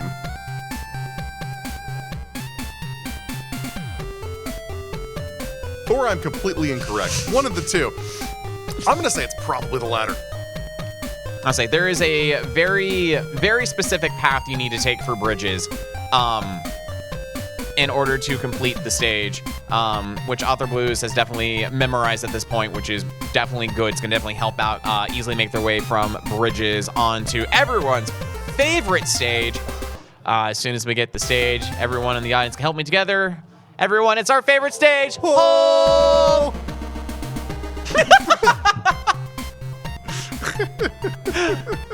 I love our tech. It's so good. Our tech is amazing. All right, so I believe that was 115 seconds going into Hull.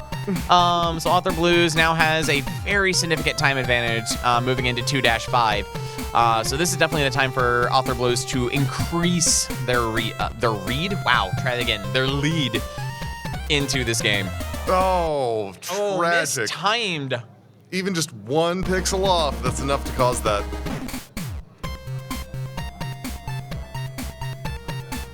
Once again, it's all about putting your foot down.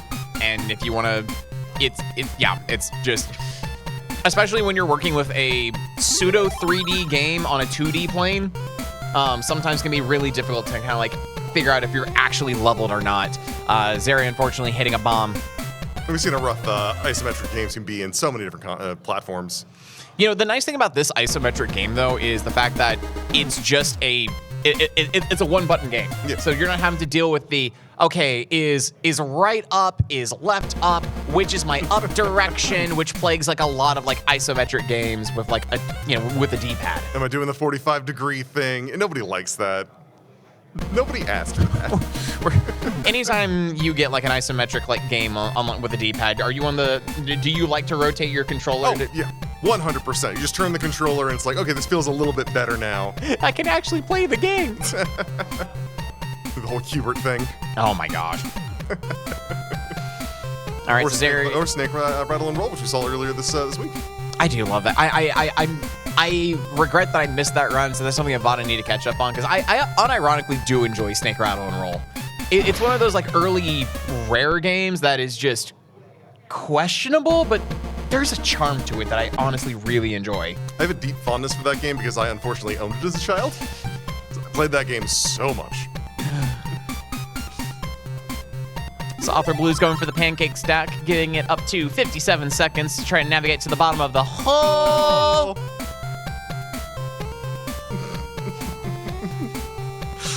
It's so good. We got anything, it was that joke. I'm about to say, if it wasn't, Kevin Costner's Waterworld yesterday, now it's just turned into for today.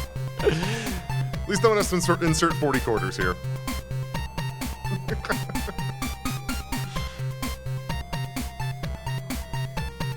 All right, so Zaria is moving on to bridges.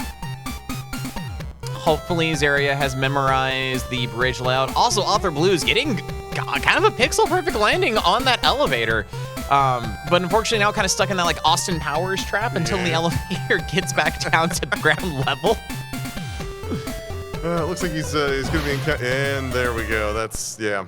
It's going to be the end of that run through hole.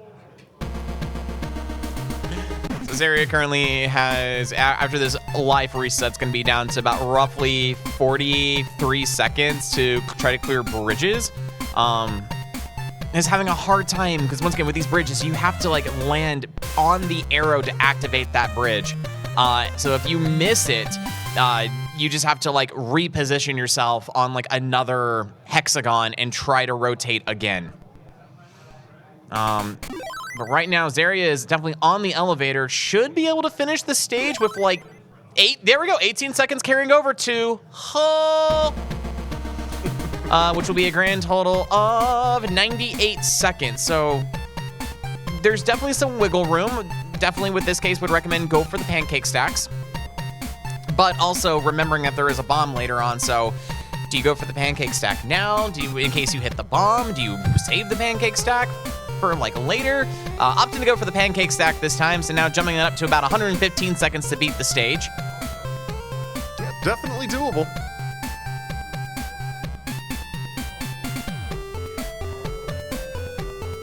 I can only assume that the further in we get, the more unreasonably tight these timers are going to get. Oh, absolutely. World 3 has some ridiculous timers with even more maze-like structure. So if you thought like some of the courses were questionable here in World 2, yeah, no, they get worse. No. But I Definitely mean, less than ideal, we'll say that much. Yeah, I will definitely agree with that. Definitely less than ideal. I will say though, both competitors have had a very strong showing with this game. they definitely made more progress than I was expecting. I was really kind of expecting bridges to kind of be almost a stopping point. Mainly because I didn't know how well the competitors were going to be doing with the carried over time bonus from World 1. It's definitely something people can get tripped up on easily. Oh no, hitting the bomb, which is unfortunately going to be resetting her progress back to the very beginning of the stage with 80 seconds left. The good news is that bomb no longer exists. The bad news, any of the time pickups she got also no longer exist. Essentially completely negated at this point. So Zarya definitely aiming for the faster rotation strat, kind of doing the little duck walk in order to try to quickly progress between. Ooh, is that going to be... Oh, just barely makes it on the elevator. Wonderful, absolutely wonderful. Oh, well, so good news, it doesn't count as a death, but you did get stuck between the two planes. All right, so we have 5 minutes left in the match. 5 minutes left in the match. Right now, Zarya needs to work towards getting to the bottom of Hall in order for Zarya to take this match. But in the meantime, can I please get Superstar Sage and Amazing Toaster? If I have you guys kind of meet over here, I will be right back. Sure thing. I'll just keep going while you're dealing with that. Yes, we're seeing the traversal of the different planes and all of that. It's so close, so close. But yeah, you can see like losing a bit of time in that last stage is definitely challenging to navigate through. And we see off just going through bridges again. With a substantial amount of time, which is quite good.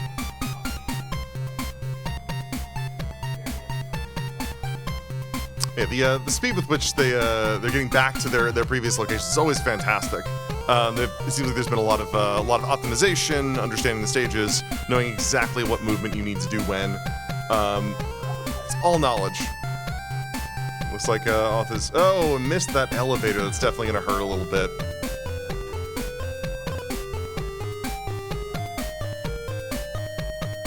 Well, at least we can say hi to Charlie again. Everyone likes Charlie, right?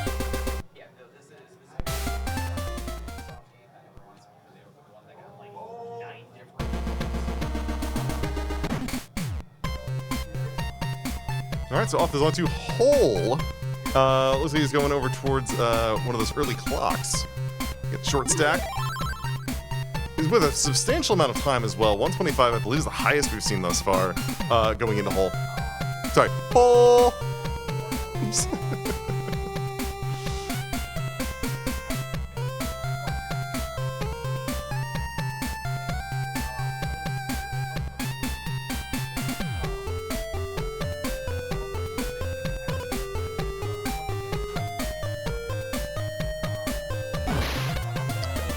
Ooh, that's gonna be a rough death there. Zarya's just making her way through the stage.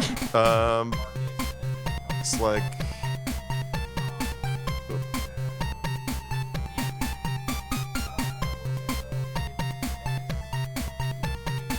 Wonderful blast blocks, more bombs. I mean, those bombs are just so rough. With their locations and all of that. All right, and that is Zarya back onto bridges. Arthur's still trying to navigate his way through a hole. Oh no, Cat Astro, sorry. Yeah, onto Slippin' rather. My mistake. Yep. But that death is definitely going to be deeply impactful on Arthur Blue's side, trying to get through now. It's going to be really tight on that timer.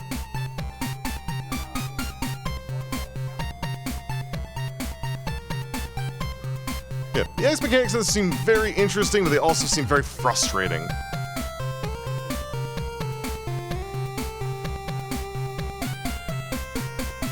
Any game that just introduces you straight into ice physics has some audacity going on there.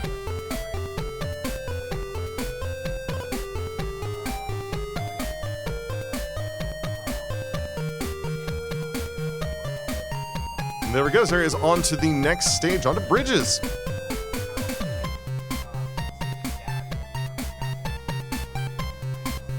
Substantial amount of time going into that as well. I mean, the more time save, obviously, the better. Hopefully, we'll see enter with a substantial amount of time. into the final stage. Final stage of this world, I should say. Unfortunately, that's going to be a game over for off. All right, we are in the final minute, everybody. Again, time for big plays. Honestly, these stage seconds seem almost like actual seconds. I mean, so many games early on never had that thing kind of dialed in properly. And famously, Mario's seconds aren't seconds.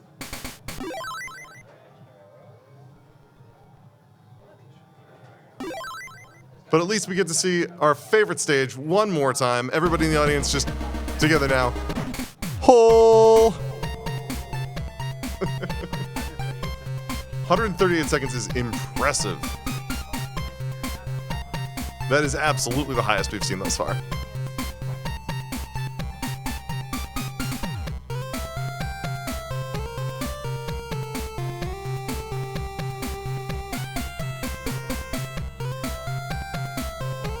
And that is time. Unfortunately, we have a little time there. But yeah, so that last thing we saw was the progression from Author Blues onto Hole first. So. Okay, so yeah, so with that, Author Blues does take the match. But honestly, Zeria, awesome job, hon. I had it that time. I would say you were really starting to like crank up the pace of your rotations like towards the end. Mm-hmm. So I guess we'll start with you. How did you feel about this game, hon? It was honestly like it's a little jank at first, but once I got into the rhythm of it, you can crank up the speed and like maximize that time carryover is definitely a big deal. Just to have the ability to like explore a stage first and then be able to go back and route through it again real quick. It was solid. I would probably play this, outside of Kuso, honestly. Nice. Yeah. Author Blues, how did you feel about this game? It's good. It has a retro achievement set, so I'll probably. I mean, honestly, that's that's honestly valid. So Zaria, what are you up to these days? What are you up to, hon? Yeah, I do a little bit of casual streaming on my Twitch channel. I've been doing an Earthbound playthrough. I'm probably gonna pick up Soul Reaver 1 and 2 since they just got their remake done. But a lot of my time is taken up by Final Fantasy 14. As it should. As it should. And then Author Blues, what are you up to these days? Retro achievements. Yeah, it's mostly that. Yeah, I wish I had a second answer. Honestly, retro achievements, that's valid. That's very valid. So, Greg Lulich, thank you so much for sticking around, providing co-commentary for this. I really do appreciate it. Absolutely, anytime. And once again, this has been Seth Highwind coming to you from Kusogrande Live here at AGDQ 2025. Don't go anywhere. We're about to start our next match momentarily.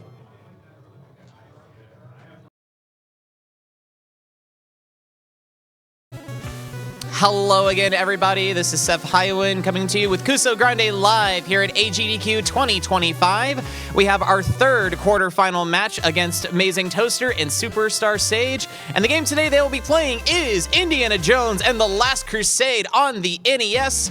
But it's not the version that most people are familiar with. This is the Taito version of the game. This is not the Ubisoft one that got ported to 9 different consoles. So instead, we're going to be having a fun time. This is going to be based off of stages beaten.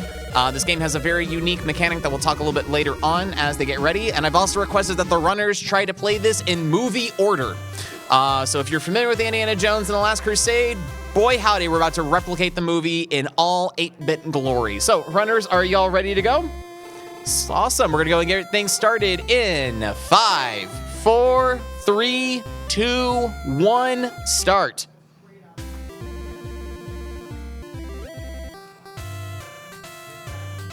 So, yes, we are going to be going into the footsteps of Indiana Jones. This game does take some liberties. The game starts off with not only Indy getting the Grail diary mailed from his father, but also happens to try... Oh, there we go, cool. But also somehow figures out, oh, right, that cross that I've been spending my entire childhood trying to recollect. It's been found. I should go do that.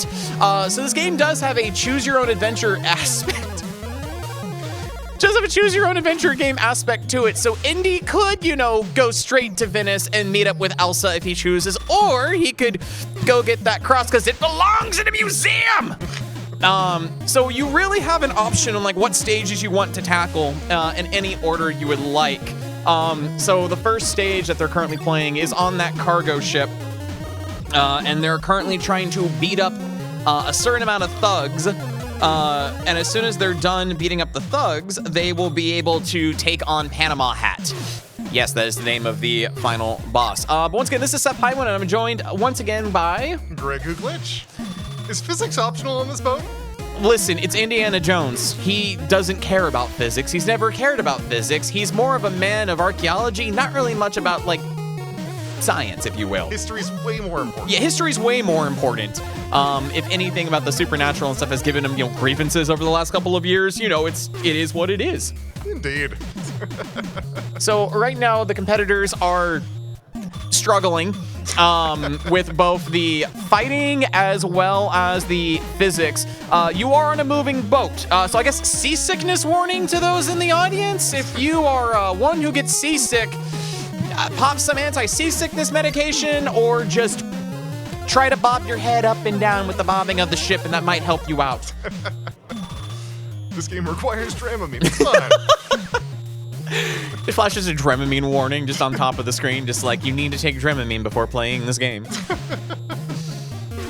Oh, incredible. So right now, Superstar Stage has gotten the Cross of Coronado because it belongs in a museum and takes a running jump off the edge of the ship and has successfully beaten the first stage. So that is 1 point to Superstar Sage. And now he's gotten even more word from Sulla. Honestly, one of my favorite characters in the Indiana Jones franchise. So right now he has a choice. Once again, you can choose not to do any of this stuff. You can just kind of ignore the events of the movie. You can do anything in the ways you want to. Oh, yes, please. Pen and paper might be nice. So welcome to Venice. Everyone remembers the part of the movie where Indiana Jones has to do a 15 puzzle before the rats come and get him and Elsa.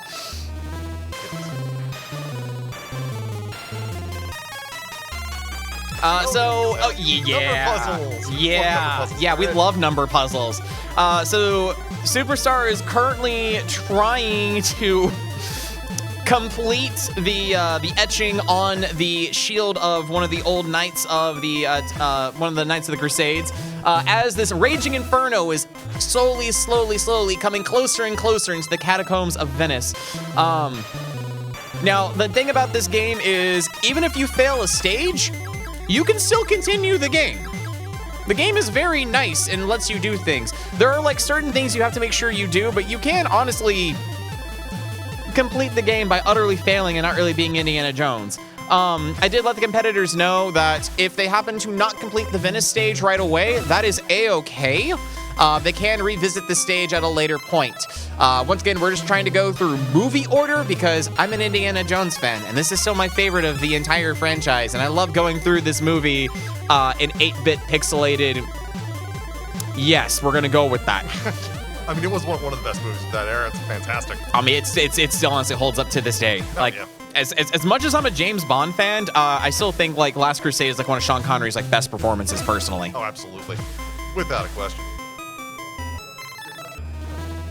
So you're still kicking up the fact they're floating off the deck.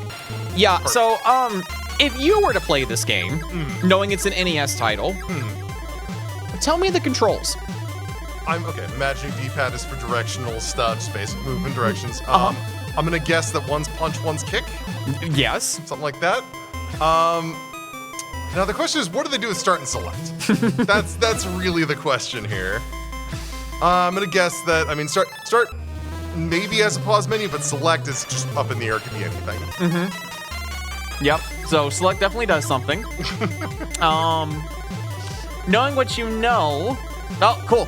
And Panama Hat's been defeated, so Amazing Toaster also picks up the Cross of Coronado as it belongs to the museum and jumps off the deck. There we go. Early the next morning, things are happening, and, Indy got caught by the Nazis, but then Indy broke free. So now that everything is lost, so basically at this point, you could just go straight for the Holy Grail.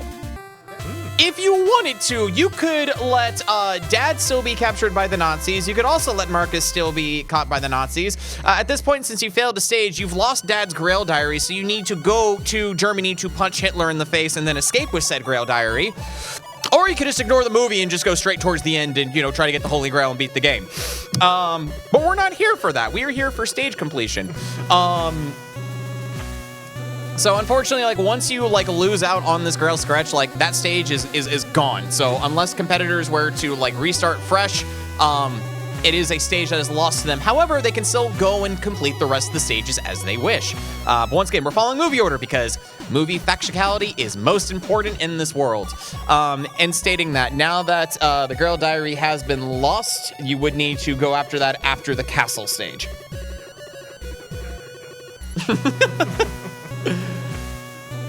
So Superstar is currently going through Burnswick Castle, which has many tapestries.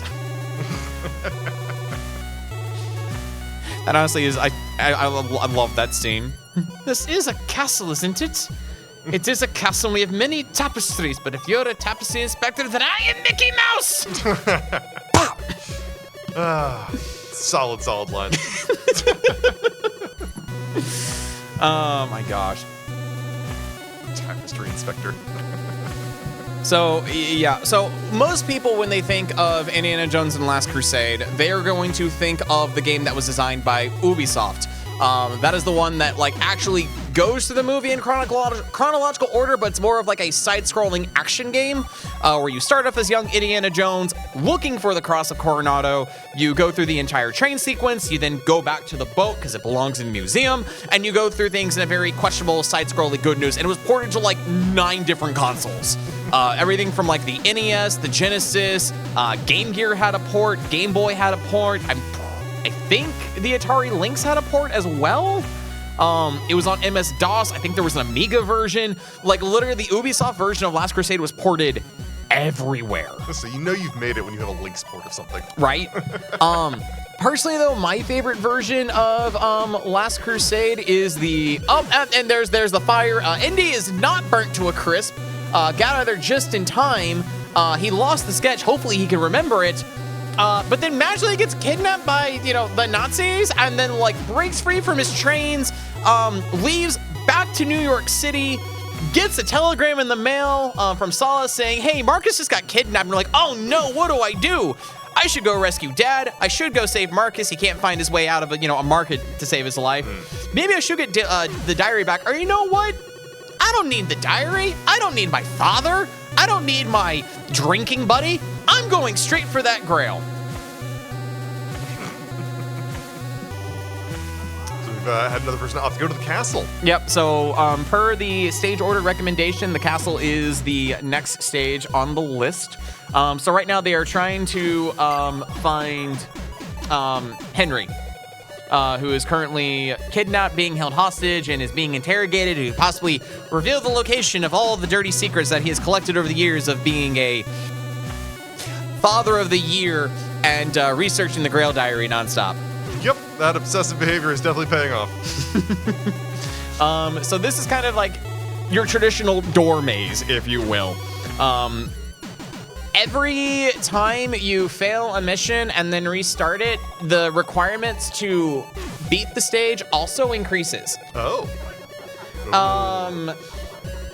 So a good example is, it quite literally says, each level gets harder each time you choose some other level. So if they were to choose these things in random order, if they were to go back and do the Cross of Coronado again, the enemy count jumps from 15 to 30. That's a little excessive. And I'm assuming there's multiple steps to this every single time? Yeah, so there's multiple steps to this every single time. If you go into Burnswick Castle for 3 times, Henry will move locations every single time you go back into the stage, so he's never in the same location. That's awful. Yeah, it's great game design. Nothing says, oh, you failed this, so let's make it harder. Uh-huh. Yeah, it really incentivizes multiple playthroughs, and failing multiple times get the best result possible. A little bit of incremental progress. Yeah. But I mean, who doesn't love a game where you can beat up Nazis? Right? No, it's just- it's a quintessential game. But yes, this was a roguelike before it was popular. But yeah, out of all the Last Crusade media, I would definitely probably say the point-and-click adventure game that LucasArts put out on MS-DOS using the Scum engine is probably still one of my favorites. Oh, yeah, those games are fantastic. It's a lot of fun. It does suffer from like early LucasArts point-and-click adventure games of like moon logic, unfortunately, that they didn't really button up until The Secret of Monkey Island came out. Like, Monkey Island still had a case of moon logic, but man, there are... So, when you're doing, like, the Burnswick Castle in the point-and-click adventure game, it is a mixture of door mazes, forced combat encounters, which the combat in that game is garbage. You have to break into the head security officer's room to steal a trophy to then fill with beer to give to a Nazi soldier in order to ensure that he drinks enough of it so he passes out so he doesn't one-hit kill you. I got nothing for that. Wow. Absolutely incredible. I mean, with Monkey Island, you mentioned that. Like, Monkey Island specifically had a few things that were a little out of place, but everything you go back to and get. I'm assuming there's also missable things in that. Yes, there is. Yep. Early missables are always a problem in point-and-click adventures from that era. So Superstar is currently on the tank to save Marcus, much like in the movie, except, you know, in the movie there was only like 1 or 2 Nazis in the tank. There's an entire army inside of this tank. So they need to defeat every single one of them before the tank rolls off the cliff. Like exactly like the movie, right? Yeah, exactly like the movie. And you know, every single time you fall off, more time is wasted as Indy has to like reach up and whip up to get up there. Lots of resource management, as it were. Yeah, so you have to deal with your health bar. You need to deal with just everything in general. What is that bar on the bottom there? That's the thing. So that red bar? Yeah. That's Indy's health. Oh, okay. So yeah, each stage it's like represent. So Indy's health is in red for the tank stage. The grails are the number of lives you have remaining. So It's using one of the background fill colors. yeah, Got it. exactly. So Yeah. unfortunately, Indy gets knocked out. Marcus is probably no longer safe. The Nazi's just gonna go right off the edge of the cliff, and everybody dies, just like in the movie. Just like in the movie. You lost today, kid. So yeah, and that's going to be back to the very beginning of the game. So you can like lose a fair amount of stages, but once you don't make enough plot progression, that's it. Yes. Oh no. It's a fair ask, and I'm happy you asked, but yes, you do need to recomplete things. And did you complete the castle stage, or was that a death? Superstar, did you complete the castle stage, or was that a death? You did get it? Go. Back to the boat. The magical floaty boat. Yeah, the magical boat that floats up and down and gives you seasickness in the meantime. It's the best way to start off.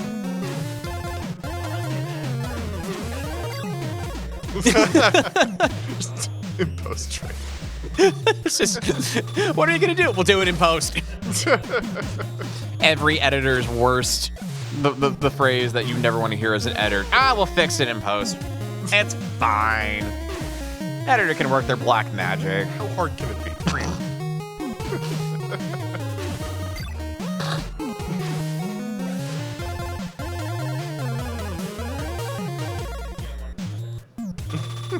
It'll be fine. All right, so we have currently spent 15 minutes inside of this wonderful game, reliving the epic tale of Last Crusade, 1 pixel at a time.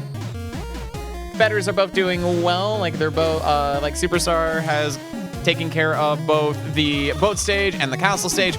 Lost out on the Grail sketch, but that's a-okay. It's not a mandatory requirement, but it is something nice to have as like a neat little bonus, if you will. But Amazing Toaster being sent back to the title screen, having to go back into the boat, because once again, that cross belongs in a museum.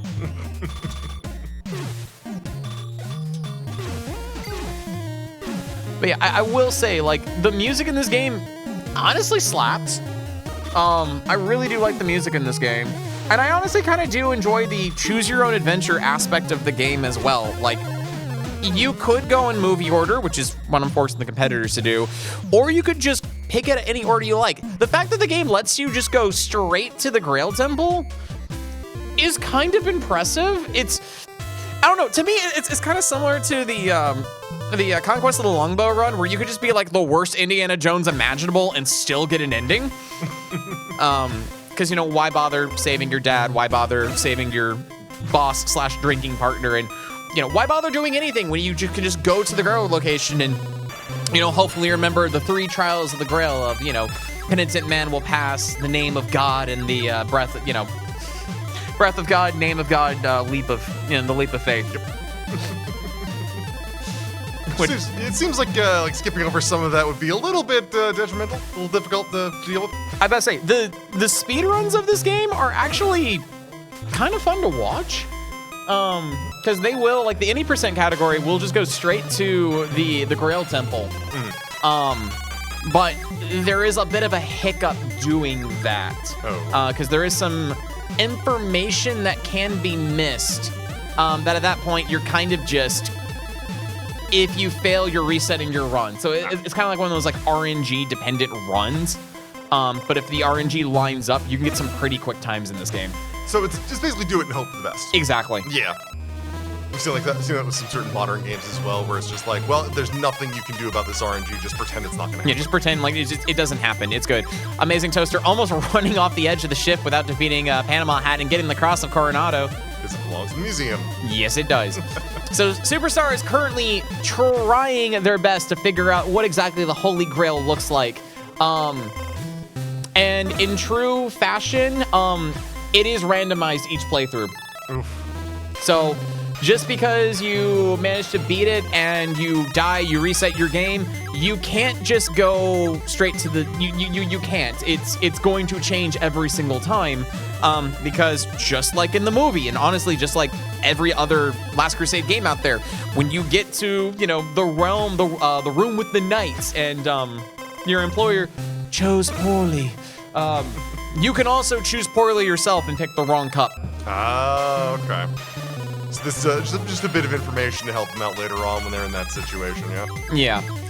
So that's why I want to give them the shot of clearing the game, because I personally feel like once you get the controls down, it's all about solving a door maze, and then it's just, once again, it's more of a time trial to fight off the Nazis on top of the tank, and then it's completing the 3 trials, and then you're at the Grail. So we can potentially see a completion today. Game completions are always fun to see on these. It just really depends on how the door maze goes.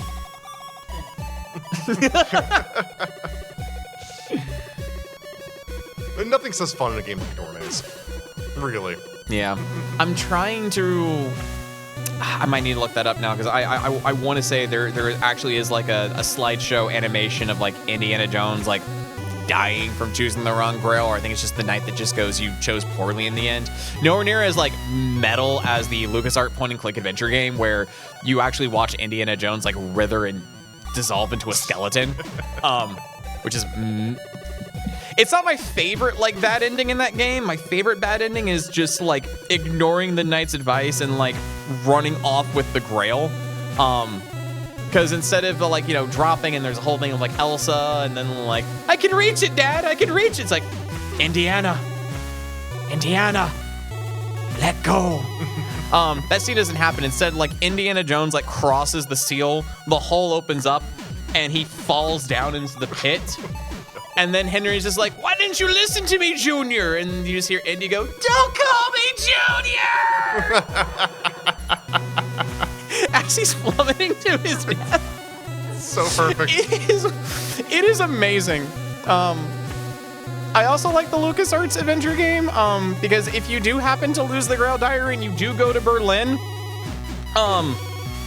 like, the way you're supposed to solve it is you're supposed to go back to Indy's home, and you're supposed to collect a fake Grail Diary, so then you can then give it to, you know, Hitler and exchange it for the real one so he can sign it.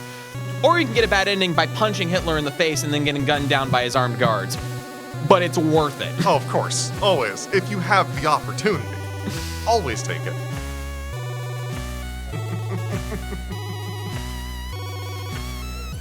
So once again, I have to give respect to like the soundtrack, because the soundtrack is a very on point to the actual music used in the film. Yeah, and sound design at this era too on this console is always so difficult. Like that is something I've got to give it. Like once again, this is Taito, the very famed arcade company that has given us many classic arcade games such as, you know, Bubble Bobble, Puzzle Bobble, the New Zealand Story, slew of amazing games. So like out of all of the bad license games out there, I think it's a pretty solid attempt, but it's still a really bad game, unfortunately.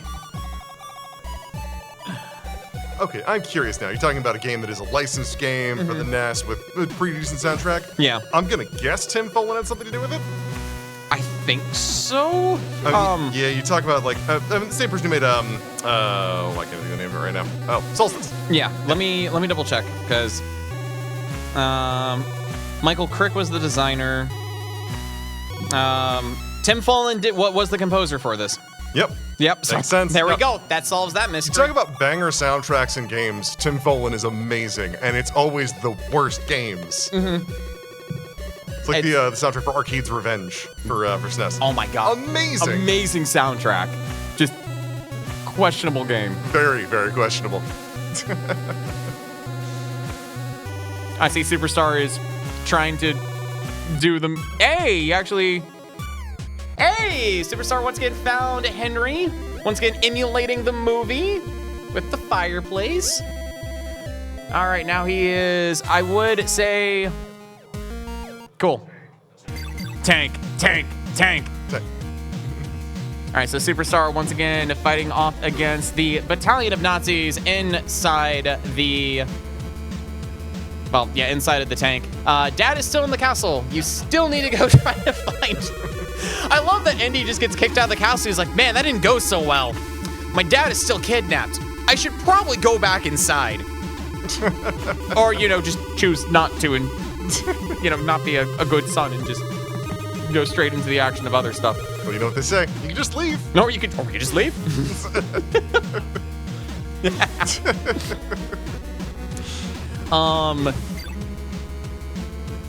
So... Oh, are lives cumulative over this? Are they for every stage, or is it just a new set of lives every stage? It is a new set of lives for every stage. Okay. So it is generous in that regard, but Indy is still a very fragile archaeologist, and it doesn't take a lot of hits to really do him in. Yeah, he seems like he's just a little fragile there. Just a tiny bit. He's not a damage sponge like he is in the movies. He's just a frail little boy in this one. So how many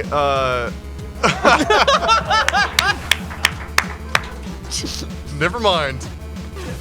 Much better moment there. I was gonna say, how many soldiers are there in this tank? Do we have any indication of how many there are left? It doesn't look like it.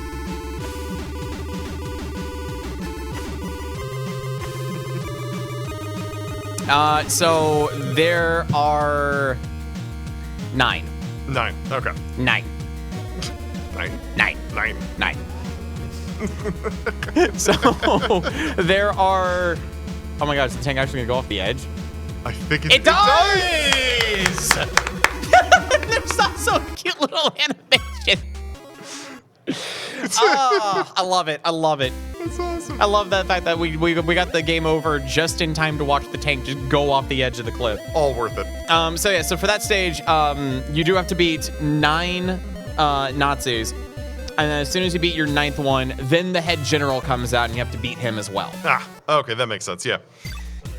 So yeah, there are 10. It's technically 9 in a commander, but you know, it's they're all one and the same. Yeah. So once again, both competitors are back on the ship, having to defeat a set amount of goons. Going through the motions with this, yeah. Yeah. So as you surmise, like, you know, one button is kick, one button is punch. You jump by pressing both buttons together. Oh, so very Kunio-kun style. Yeah, so it's one of those games. I don't know if they figured out what select does yet. I'm deeply curious about that, because select is always the wild card.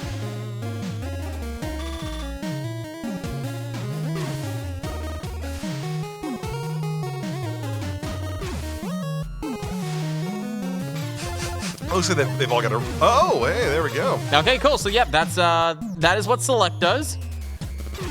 Should be a good thing to figure out early. Mm-hmm. But it looks like it's only effective at distance. Yes. So it's not something you can just get up close and go ham. You do need to have some actual distance with it. Otherwise, it's not going to connect. It's really good for like trying to take people out from a distance. Which could be very useful in the castle stage when you're trying to like sneak up on the guards and trying to get them, from a distance. But yeah, select does bring out Indy's whip. You can use that to flip-flop back and forth between your punch and having the whip out. So the whip can be very advantageous.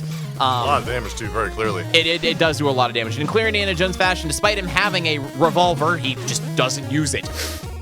I will say, it seems like both of our competitors have figured out basically how to clear that completely each time. Yeah, so like it's so far the ship stage, not an issue. The real question is any one of our competitors going to solve the 15 puzzle and figure out what the Grail actually looks like? I mean, there's so many that look very similar to each other. It's gonna be really hard. It's the outside little bricks there. It was just filled with runes. Mm-hmm. Yeah. So, yeah, this is... I do like the quote-unquote gameplay variety that this game has to offer. It's, it's between like a, you have like 2 arena-style stages where you're like on like a designated area. You can go to like any part to like take out your enemies. You have like the obligatory, maze stage of doors. Wow, Toaster's actually making some really good progress on this Grail depiction. Yeah. Hopefully... Getting closer. It's actually getting really close to solving it. They just need to solve the beauty of... Quick show of hands, does anyone in the audience actually enjoy, like, sliding puzzles in games? It's exactly what I thought. What? These are just trial and error. Hang on. I now want to see if there's there has got to be retro achievements for this game. Oh. There.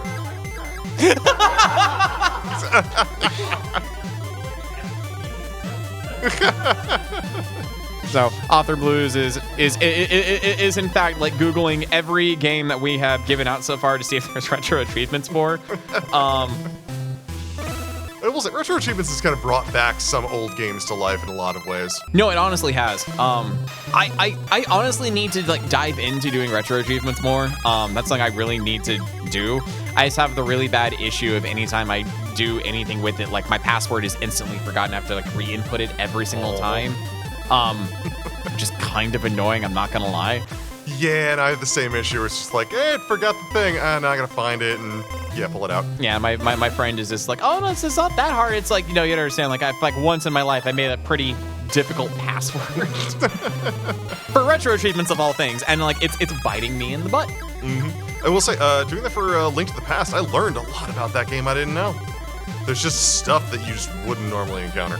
All right, so Amazing Toaster and Superstar Sage both failing to get the sketch of the Grail, and now they're both going back into Burnswick Castle, which Sage has figured the trick out. Let's see if Toaster can navigate the door maze to go find his father.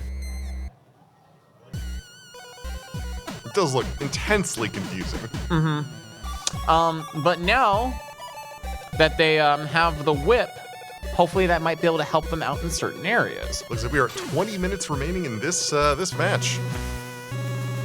Yep, so 20 minutes remaining in the match. Actually, let's just go ahead and get our last 2 competitors for the night.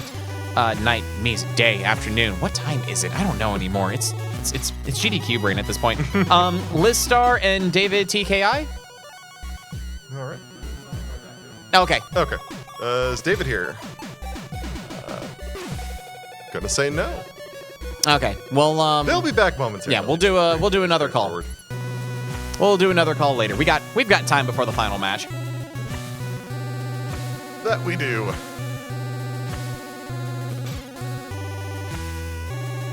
So at this point, I definitely want to see if Toaster can navigate this maze, because then that would tie it up. However, Sage is currently in the lead for being the first one to clear the castle stage. With things going as they are, since the Grail Diary has been lost, I would request that you make the get the Grail Diary back as the next stage of choice. There we go. Yeah, this is just I cannot track where this maze wants you to go. It's like 3 levels deep, 4 levels deep. I believe it's 5 levels deep, actually. 5 levels deep. That is choice. Choice. Yeah, we can say that again. It is indeed a choice. Popping up all like my tabs, like everything I've given out today. 1, 2, 3, 4. Yeah, there are 5 levels to this maze. Jeez. An amazing Toaster, like kind of discovering like you can use the whip to transverse gaps. Aha. So you can sling. Jeez Louise, swing off of chandeliers. As you make your way through the castle. Unfortunately, there's no sections where you're like actually like going like outside and like jumping between windows, because I can see them doing that and it being questionable, because let's be real here, it's storming outside, it's raining. I wouldn't put it past the developers to put like ice physics on the windowsills, Yo. which That would be awful. probably make this way worse. Ah, perfect. Liz, David, if I could have the two of y'all come right over here. Grey Goo is going to talk about your upcoming game.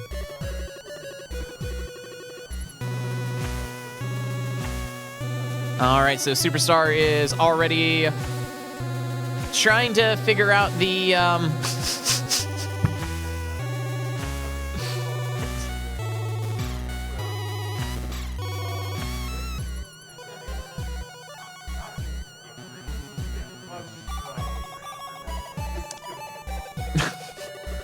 I'm overhearing the conversation going, trying to figure out the next game, and it's like both competitors are knowledgeable in their stuff. Mostly Liz, because Liz is amazing. She has been a competitor and a GM for many, many years here at Kuso.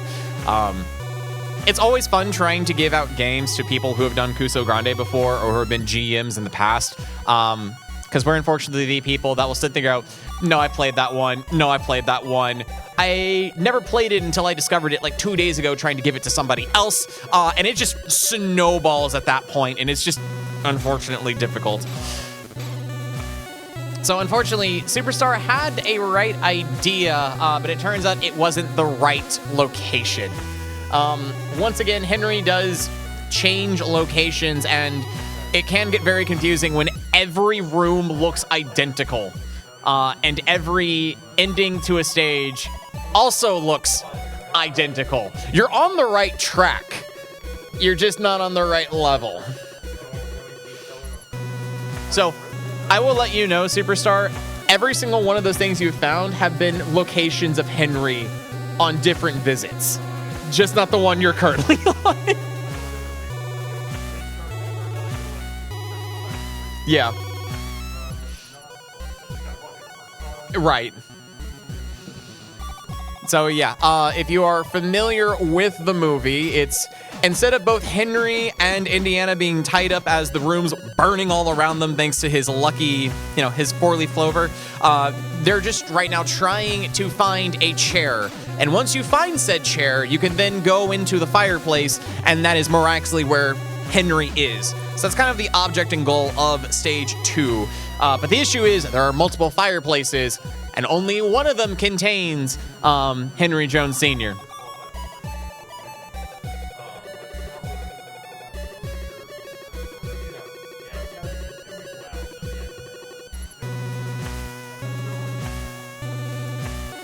I won't lie, there is a slight temptation when we're at the 5-minute warning to say, go ahead and choose the Grail mission so we can at least see like what the final stage of the game looks like. Because I'm pretty sure people out there are morbidly curious, how does this game handle the Grail Temple, since every game does it differently? Did we settle on a game? We are good. Awesome. I can't wait to see what it is. Oh, it's gonna be fun. That was the first mistake. Well, in all fairness, most people haven't played that version of that game. Right, but also Liz gets to be the it's one Liz. person. Yeah.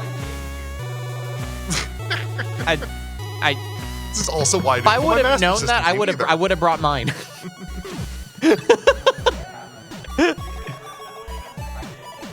Oh, jeez. As one does. So Toaster has found one of the chairs. You might want to, take a load off. Relax a little bit. Hey, there we go.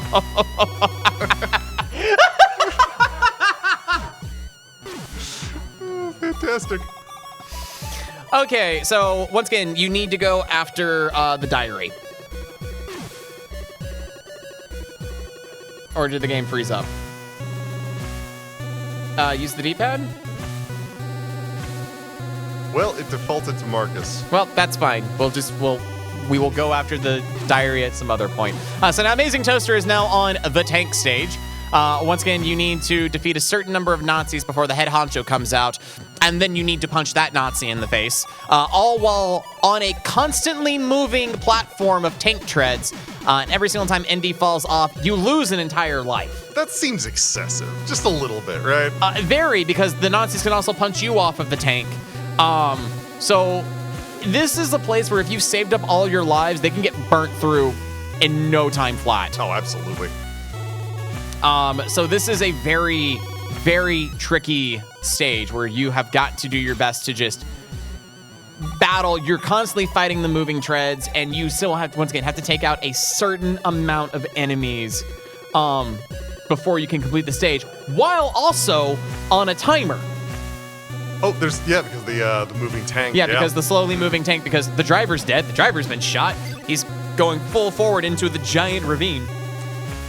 Of the 9-10 people that are in that tank, no one could just grab the wheel? No. No, okay. No, You know what? there's only one licensed tank driver. Everyone else is like, we don't have a license. We can't do this. That's illegal. That would be illegal. No one's forklift certified. So unfortunately, Amazing Toaster has to go all the way back to the very beginning of the game again. Superstar as well. Even though both have completed the castle, Superstar's currently in the lead since Superstar completed the castle first. All right. So, I mean, hopefully, we're... What's the time now? I believe we got probably like 15 minutes left, if I think. Yeah, something like that. Like 15 or 10? 12, actually. So there is still time. Like, both competitors know how to quickly get past the ship. And honestly, it could come down to the Grail puzzle.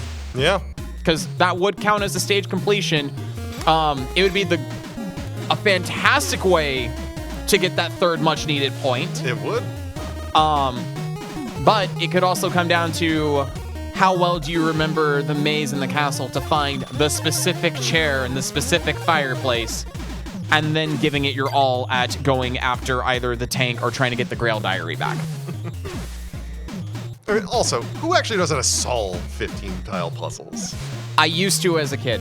Yeah, and now it's just gone. No, right? no, it's gone. No, my grandparents got me a stocking stuffer of like a metallic 15 slide puzzle. And me being a kid who needed something to fidget with constantly, and that honestly hasn't changed. I would just literally like play with that for like car trips. Anytime my Game Boy was like out of batteries or anything like that, and I just sit there and fiddle with it constantly. Pretty good at it too.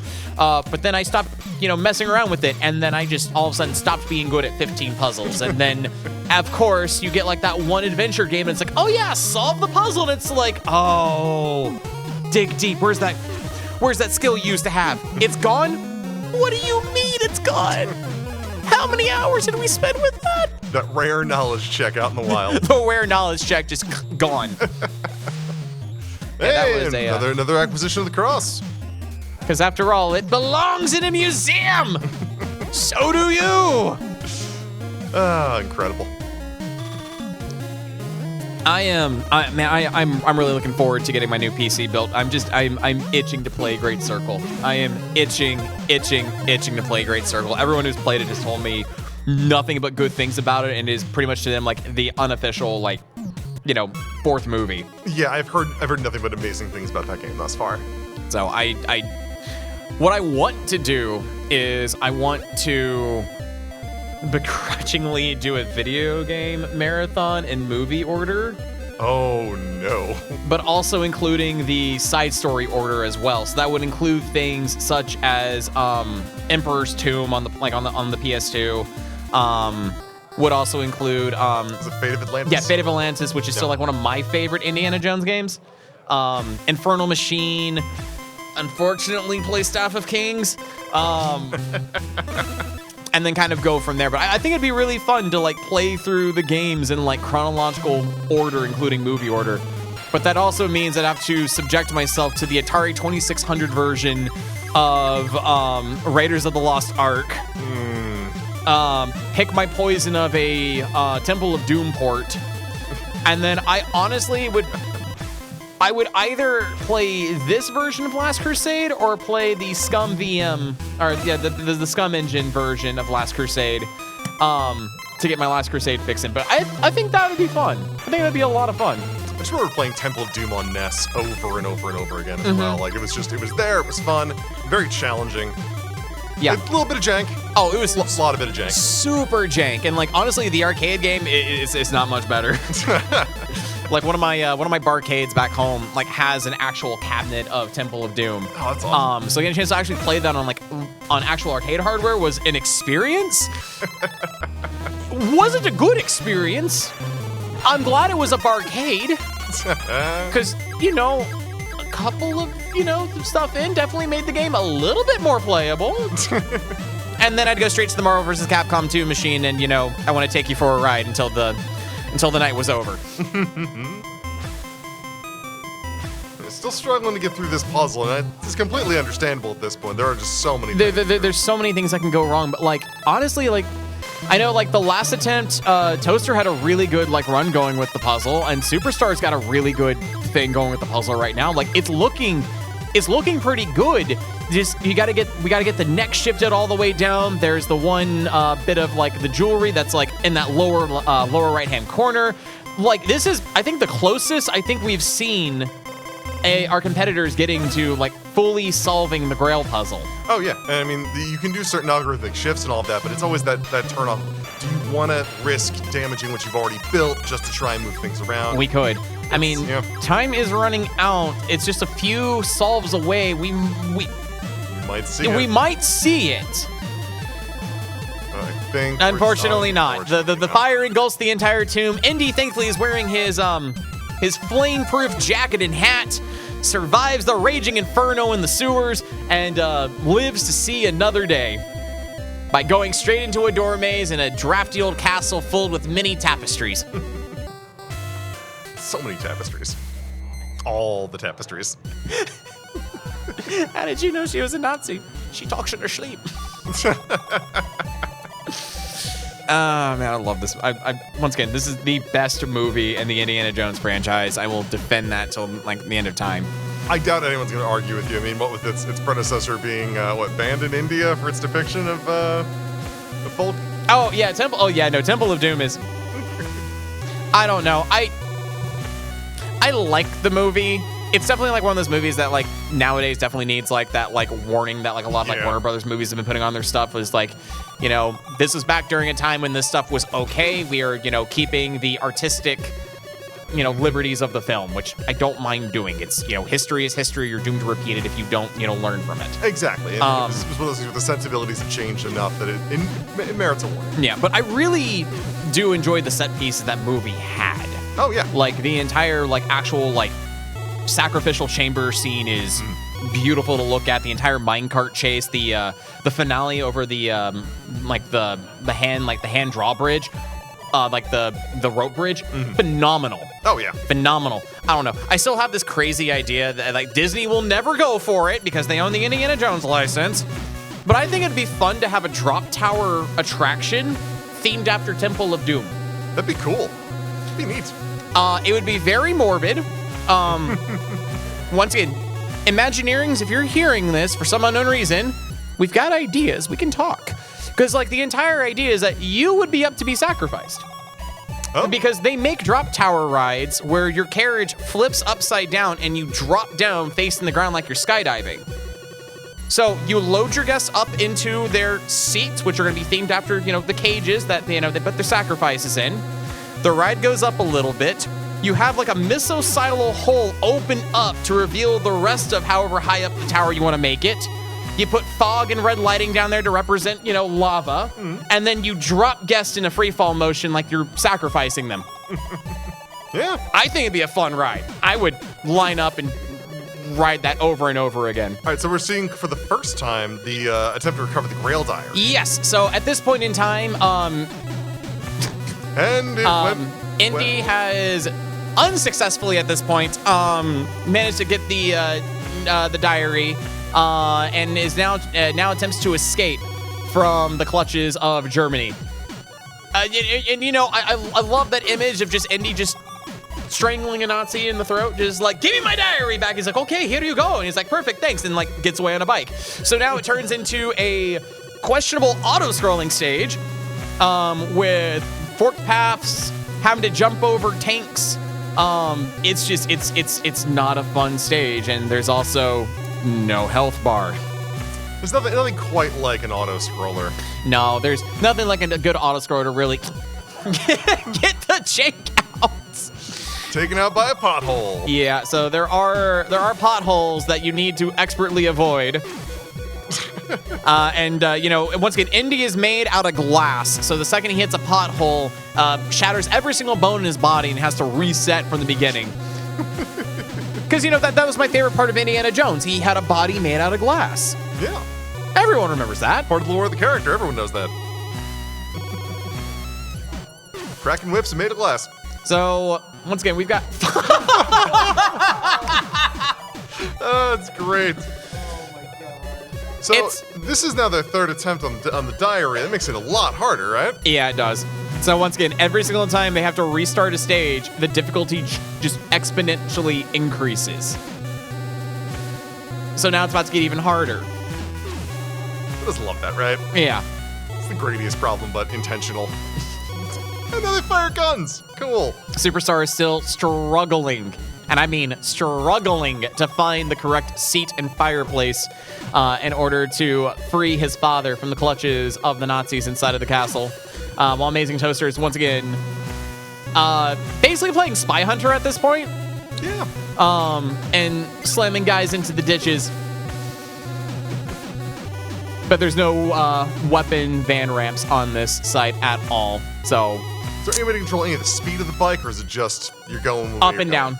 Okay, so you can pull back, but you can't slow it down. Yeah, so if you want to be brave, you can like full send it if you've got the stage memorized. We're on our last minute warning, guys. 1 minute warning. If Toaster can clear the motorbike stage, that will be a win to Toaster for clearing 3 of the stages. It's going to be a close. So this is going to be a nail biter. Yeah, there you go. So there are wrong forks you can take. And if you don't take the right one, you need to full send it to try to clear the gap. I think that's... Huh? I mean, if you're able to, if you're able to like quickly get through the Coronado stage, yeah, by all means, go to the try to go after like the Grail if you can. Yeah. I mean, if you want to, just go straight to Venice. It doesn't matter anymore. We're on our last minute. All right, and that is going to be time. So with that time, Superstar does take it by the narrowest of margins for completing the castle first. But Amazing Toaster making excellent progress here on the motorbike section, trying to escape from Berlin with the Grail Diary. But yeah, honestly, once again, guys, round of applause for both of our competitors, Amazing Toaster and Superstar Sage. All right, so Toaster, we're going to start with you. How did you feel about this amazing interpretation of one of the best Indiana Jones films of all time? I should have mailed it to the Marx Brothers.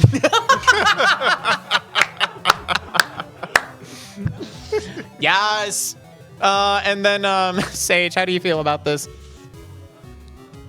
So the interesting thing about the tank, it functioned on elevation levels. So if you hopped onto the higher parts, you were fine for one fall, but not two. Yeah. And you fell after one hit. So I was like, Awesome. You guys did an amazing job. Toaster, you're the true winner in my eyes because you don't need to play any other questionable games. And I've almost got a feeling they're going to get worse as we go into our semis and finals tomorrow. So you have escaped from Kuso. Are you doing anything currently at this point in time? Nothing really. If you want to know about more about Limit Break, Absolutely. There's us and at our table out there in the afternoons.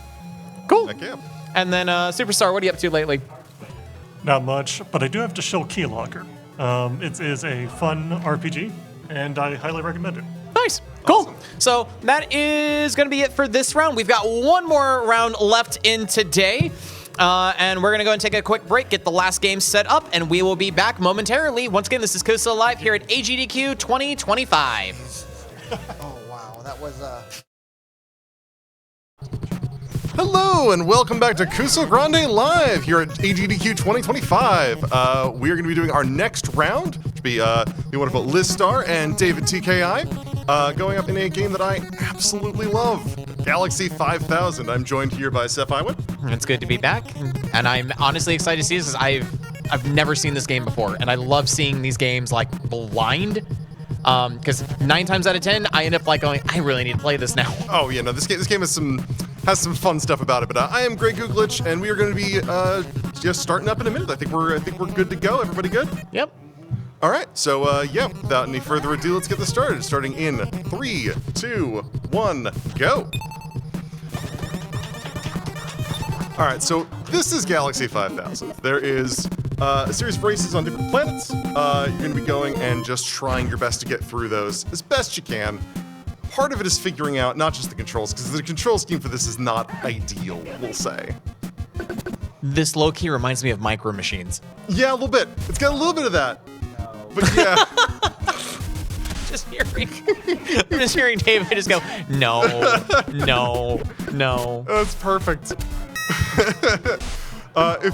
If it looks like it controls okay, it does not. It does not feel good to play. Figuring out how to even get moving can be a challenge in this game.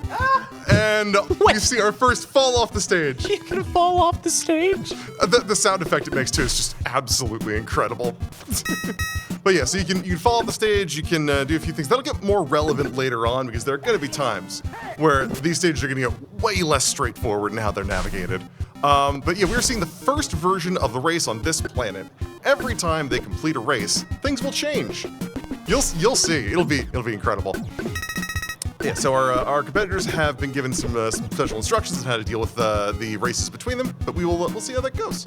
Yeah, otherwise it's a pretty straightforward racing game.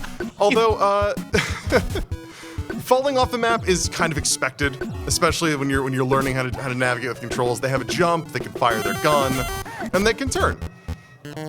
And you can see that they do have a time associated to it, and we have Liz Star completing the first race in first place. So that is 1-1 complete. And now we get to see more about the ships themselves. The damage you take during the race, you have to fix that. If you don't fix that, your ship can blow up. So it's kind of like Waterworld in that regard, where after races you have the ability to fix your ship if needed. Yep. Falling off the stage, taking shots, hitting hazards, all of those will damage your vehicle. All of them will require your money from the race to fix. There is also the mechanic of upgrading your ship, so you want to save as much money as possible. And this is partially why I say restarting progress, and this is not necessarily a bad idea, even if you've done well in the first attempt at the race. It's never a bad idea to, take a beat, figure out how much you have, what you need. And yes, your opponents will just randomly shoot you. Because they can. And we're basing the progress. Wait, okay, that was going to be my next question. So Liz kind of confirmed it for me.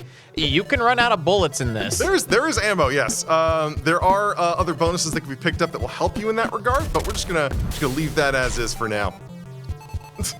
So I do love something I've noticed that both like Liz and David have been doing. I've like Liz, she's been, calculating jumps over corners, which you can definitely tell can save some time. Oh, absolutely. And I know David's been doing the exact same thing. Something I do want to ask you, I noticed on the opening menu, there was alpha and beta controls. Yes. What's the difference between the two? So the alpha controls are pretty straightforward in that you hold up to move, and you hit left and right to turn left or right, respective of where you are. This, however...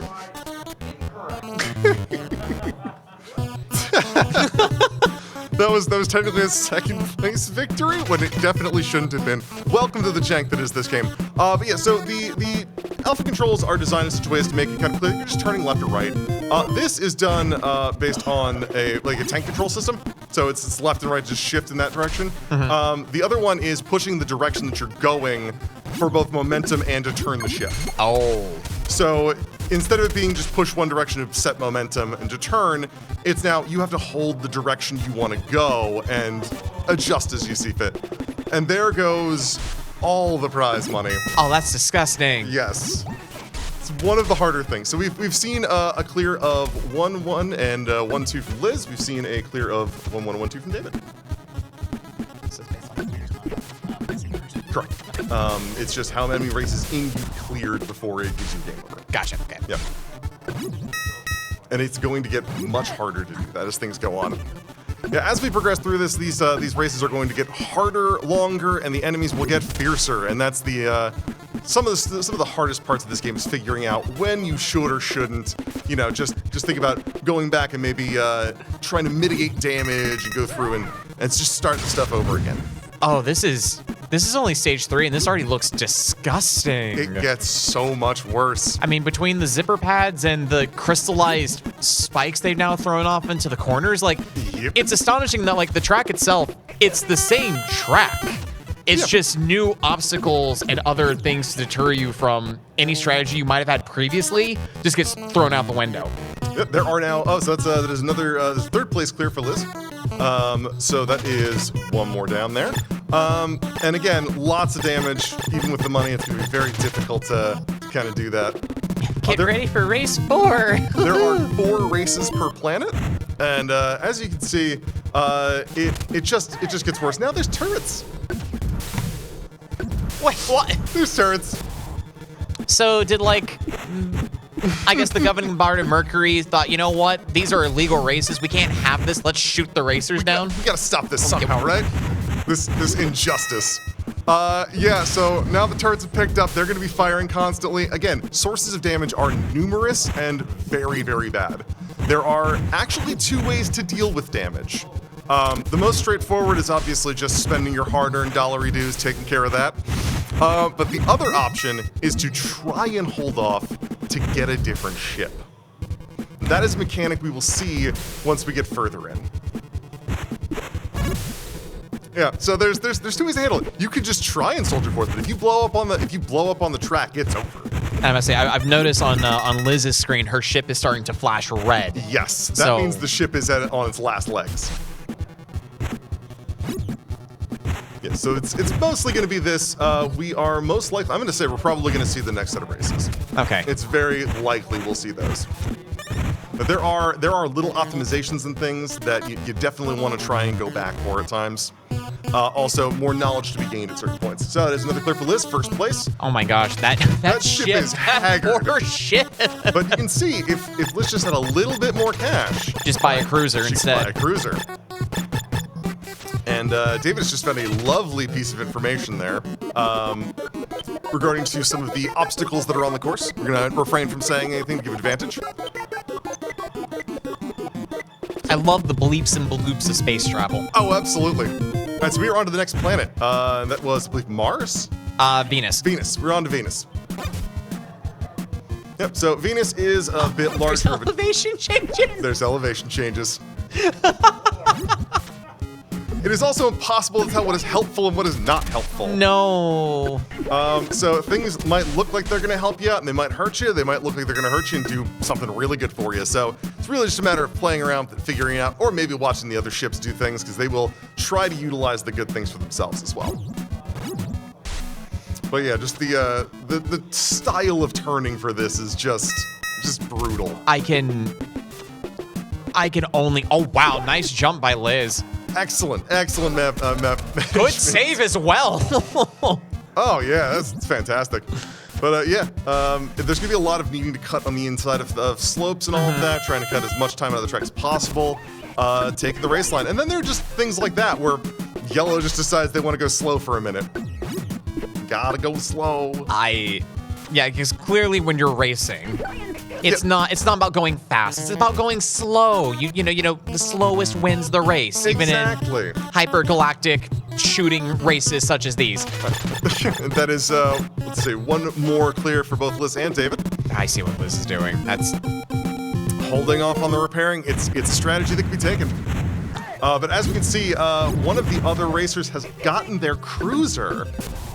That's going to be a pretty substantial disadvantage, as the cruiser is both faster, more nimble, and has a better gun. And it also... a little more sleek. I mean, sleek in the 90s term of ship design. You know, from the side profile, it reminds me of the Blue Falcon from F-Zero. Yeah, a little bit. But then you get, like, the forked tongue thing going on, and it looks like something else entirely.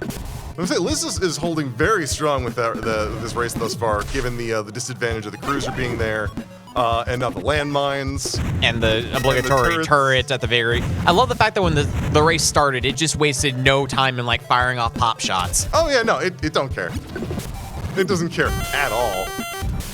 Oh, no. Liz is so very close. Oh, wow, taking the inside jump to get second place. Excellent, excellent. All right, so that is another victory for both of them. So it should allow you to purchase that from this screen. So you press A, you should be able to press A there to pick it up. There you go. Oh, look at that. That's a brand new model, too. Brand new model, you have no damage, you get a better weapon, but you're also going to need to start saving up for your next ship as well. So there's a cumulative punishing aspect of this, where the longer you go without upgrading your ship, the less time you have to save for the next upgrade. Oh! Your opponents will absolutely get those upgrades. Regardless of what they should be getting for their placement, they still get more money than you do. So it's just like F1, got it. Yeah, it's there to... Oh, Liz is already hit flashing with the new ship. That is deeply unfortunate. I'm also, unfortunately, coming to the conclusion that a faster ship also means it is nigh on harder to control. Bingo. Oh! You got it. And Liz has lost her cruiser. And that is a game over for both contestants almost simultaneously. So here's the thing. You can get a new ship. It doesn't really replace your old ship, though. Your old ship just kind of sits in the background with the damage levels it was at. No. So if you blow up your current ship, you are thrown into your old ship at with wherever the it existing damage. was. Yes. It's cruel. It's incredibly cruel. That is amazing. Yeah, yeah. This game tried to do some fun things. It also just failed miserably at all of them. But yeah, so now that the contestants have figured out exactly what they need to do with certain things, again, it's optional to take these saves between races. Sometimes it is always a good idea to just, take a step back, take a beat. There's always lots to learn in these early moments of a race. Sorry, I'm currently looking up the box art of this game because it's amazing. I want to see what the box art looks like, and two, I almost positive I've seen this box art at like Blockbuster before. Oh yeah, no, oh yeah, there we go.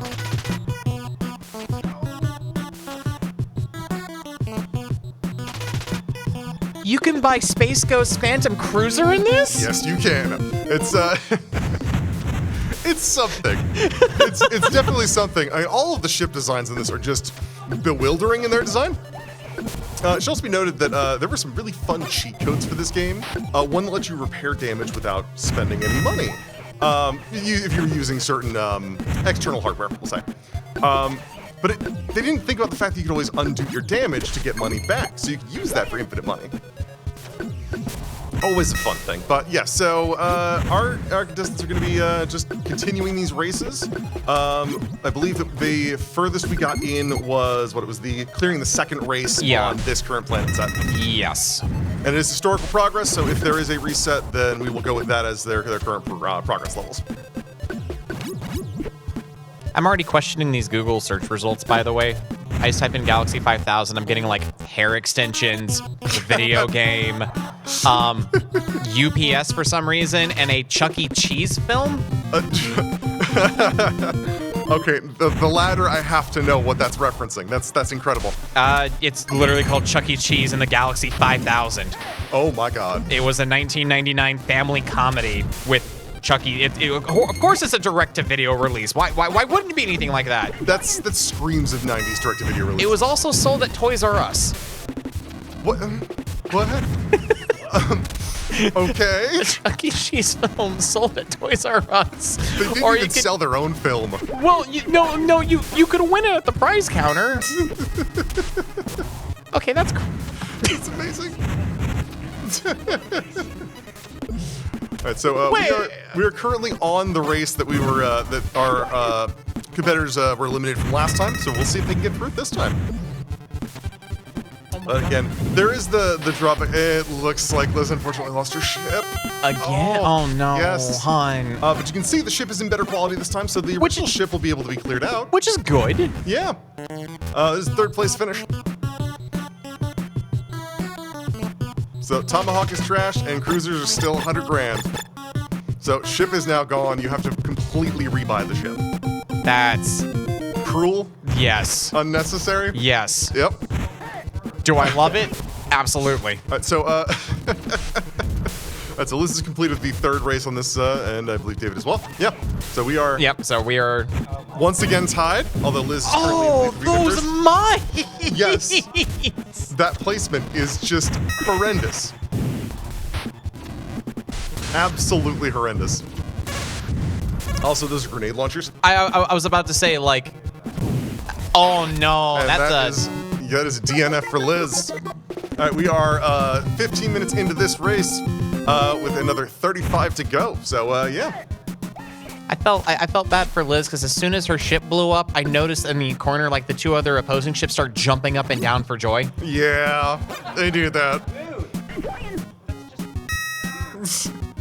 Alright, so David is still progressing through the fourth race right now. Is definitely closing the gap. There are certain things that can be used to handle some of these obstacles. I won't go into any detail, but there are ways to deal with some of them. Only some of them, put it that way.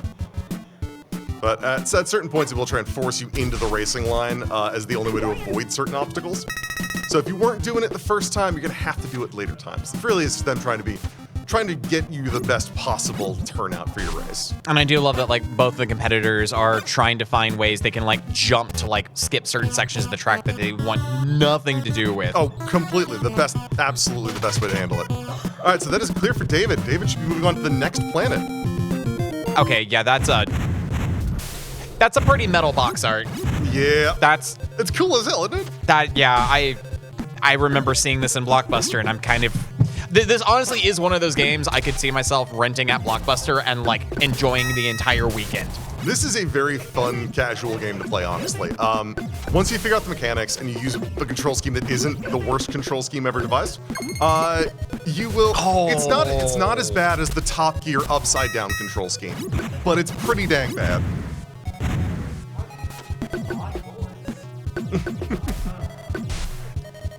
Oh man, I'm watching David on Earth 1, and this is a mean track design. So mean. It's just the multiple tiers, the inside and outside tracks.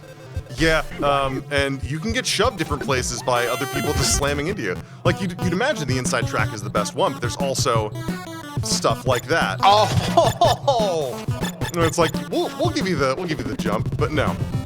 And there we go. I've also noticed, like, unlike Mercury and Venus, this one doesn't have any like bumpers to handhold you. Like it's open stage. Yeah, the first track is very much a tutorial. These are all of your hazards.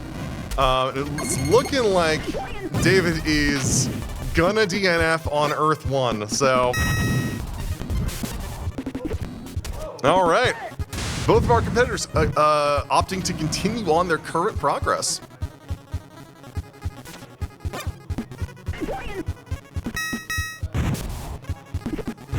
Yeah, Earth 1 is definitely where it really ramps up. Like the end of Venus really can be a little much, but this is where we're gonna just start seeing them take all the gloves off. So All 15 gloves. I've noticed with the mines when they explode, like their splash zone is still on the screen. Yeah. Can you still take damage from that? No. Okay, so It's just there's a hole where they were. Gotcha. Shows Okay. they can set off. Okay. It's weird looking, and I don't know why they chose to draw it that way, but you know what they did. Yeah, like to me, it looks like you could like run into the cloud of death and continue to take damage. Yeah, that one jump is very tricky to do anything with, and there goes All of the of money. Liz's money. Yes, it really the first place finishes. As you've seen, you don't really have to do well to continue on in the race. You have to do well to have the money to be able to continue to do well in races. So really, money is the core of this. Because capitalism, it affects everything. You know, like seeing all the hazards, I have to wonder if they're like, granted, there's probably like a guide out there that says, oh yeah, for like this, I recommend you take the corner this way, jump over this corner. I wonder if there's anything out there for like damage values in terms of, also great finish by David. Excellent finish by David. That was the first place finish too. Oh no! Oh, David, no. Well, a win is a win, so, ow. But yeah, I'm wondering like what the exact damage values are per obstacle and how much of like your health is lost. I wish I knew as well. I mean, that would be incredible to know. I will say this though. Yep, another finish for Liz. Excellent. All right, so I believe Liz is moving on to Earth 1 at this point? Yes. Yes. So perfect. Earth, Liz, she is currently on Earth 1. David is currently on Earth 2. Yeah, this is the sound design in this game. You want to talk about the sound design? I mean, it's got the music itself is not bad. I mean, the music is a banger. That music is scream sound though when they fall is perfect. Also, they'll yell at each other. People in ships will start yelling at each other, saying things like "watch out" or "move it." I have not noticed that yet. It's incredible. It really is. Yeah. So both of our competitors are on Earth 1. I'm pretty sure we're gonna start to see the ship disparity start to affect David a little bit. But I can say this now that now that both competitors have seen this. Those spiky balls are actually not bad for them.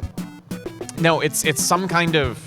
They're power-ups and additional ways to get money. Oh. So collecting them is pretty important early on, especially since powering up your weapon is a really useful thing. If they feel so spicy as to do so, you can also destroy your competitors' ships. You can knock them back to their previous form of ship. It's still fully healed, but you know, you can't fully Of course eliminate it is. Yeah, in true sci-fi racing fashion, well, except for F-Zero, because F-Zero, they're off the course, they're gone. But like, you know, here they're just, oh, what? No, it was just a flesh wound. Like, I have a new car, it's fine. I just teleported my old ship in. Don't worry. Yeah, it's fair. It's in the rule book. There's another clear for David. Oh, look at that ship. And that's also a clear for Liz. So both competitors have completed Earth 1. Liz unfortunately having to tank her money just to like heal the damage on her current ship. It is deeply unfortunate, but this is a pretty strong recurring theme in this, that you're gonna do well, but you're also gonna take lots of damage. This is disgusting. Yeah. Falling off absolutely sets you back, but now we've added mines, there's turrets, a lot of the bumps are gone. Instead of a bump out of there, it's a mine. Yeah, I noticed with some of the shortcut routes, there are now mines and turrets. It's just, once again, it's the same course, but it's new obstacles that really makes you have to like think on your feet and like rearrange your strategy to like better find a way to get that first place finish. Compounding and stacking of all of these obstacles is really where it starts to turn into completely unmanageable and unbearable. Nothing like hearing someone say "uh-oh" as they've done something in where you have very little air control. Also, it is not super clear where your platform actually is in comparison to you because it is, again, isometric. So we're looking top down, pseudo top down. So it's, yeah, at an angle, but still. I think Liz has like one more lap on like Earth 2. Yeah, this looks like it's gonna be close. And it's just a matter of not hitting too much, not falling off the stage. Yeah, and David is unfortunately downgraded to his base ship model. That is deeply unfortunate. All All so right, that's a clear. That's a clear. And also another clear for David as well. It's so tight. It's neck and neck. Doesn't love that sound, that healing your ship sound. Man, with how disgusting Earth 2 is, I'm kind of scared for Earth 3. Look at all those mines. So many mines. It's just there to screw with you. So badly. Okay, well, they made that platform a bit more manageable with the grenade launchers. They added more speed options to it. I was about to say, yeah. I'm noticing way more zippers along the course than what was there beforehand. Yeah, it also makes things a little more unwieldy as far as movement tech. So, really, those are there as a sort of like, yeah, you can take them, but they're also going to make it a lot harder. But your opponents will always opt to take them if they can, which makes the actual race substantially harder in this one. So they instead of balancing around one thing and trying to make it more difficult in that one area, they just took the slapdash, throw whatever at the wall, and yeah, whatever sticks we'll use. So now we've got AI, the player AI that the opponent AI that are going to start utilizing things to make things harder rather than just your turrets and your falling and your bombs. Yeah. Because I've been noticing for the enemy AI, they have clearly upgraded their guns, which I can only imagine is wrecking havoc on the hulls of our competitor ships. Oh, absolutely, yeah. Those fireball shots from the cruiser, they do a substantial amount of damage. Oh my goodness! That's Liz with another clear. As well as for David. Whoa! Holy crap! Look at that. So, Liz, this is a good time to ask you about your ship's extended warranty.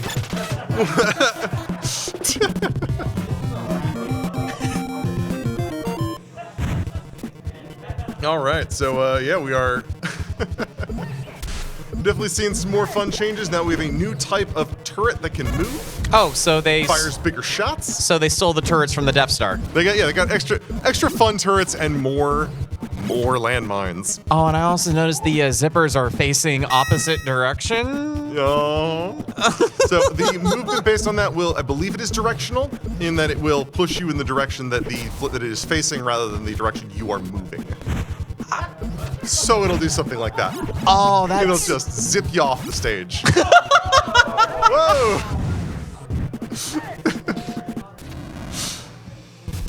There's casually, great thing to play. A lot of fun. But in a race setting, it can be a little harrowing to realize you are balancing lots of resource management. There's nothing I love more than getting yeeted off a stage by a zipper. Oh, yeah. Oh! There's just a certain level of cruelty in the design of this game that I deeply appreciate. And yeah, that one just pushes you back. You look at the direction that the dots are moving, huh? Right.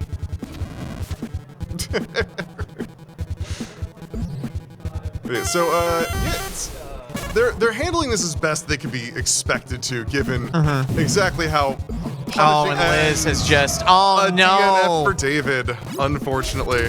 Liz is also downgraded to her level 1 ship with 20 seconds left on the clock to beat the race. Which is definitely doable. Oh, and there we go. We haven't seen the last 10 seconds, but the last 10 seconds of a race are always the most fun. Those last 10 seconds have a profound effect on the stage. Oh, no. Yes. We will, I'm sure we will see that at some point. But yes, we're on to the next planet. Which planet was that? That was Mars. We're on Mars, yes. So they are doing them in the actual order. Yeah, okay, cool. Which means this is the 90s, so if our competitors make it that far, Pluto will make its grand reappearance as a planet. Uh-huh. Some things never change. Oh. Oh, no. Yeah. Yeah.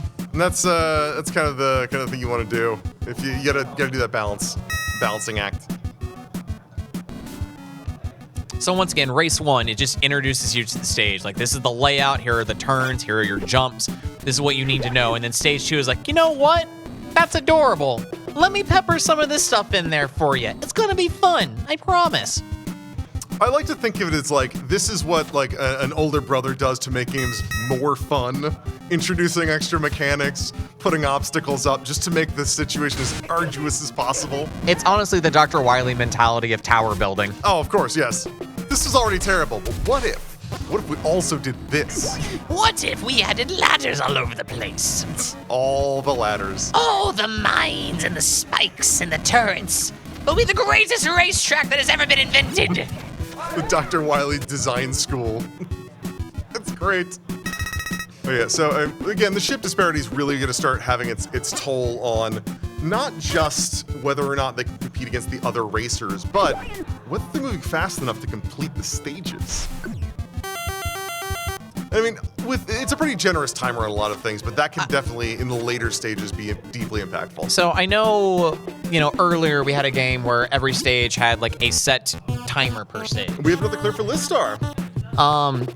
Does this game also kind of like operate that mentality that like every single stage should start with like the exact same timer, or does like every racetrack have its own unique timer associated with it? Every racetrack has its own timer, so we're not worrying about carrying over time. But it is one of those things where the speed at which you move is heavily dependent on the ship you're in. Right. So again, they're going to be losing out on getting money to repair the ship, losing out on getting money to upgrade the ship, and because the track timers are set the way they are, they're balanced around certain ships. So if you don't have that additional movement speed in later tracks, it can definitely be detrimental. It's not a death sentence, but it's definitely not great. Right. Put it that way. Okay.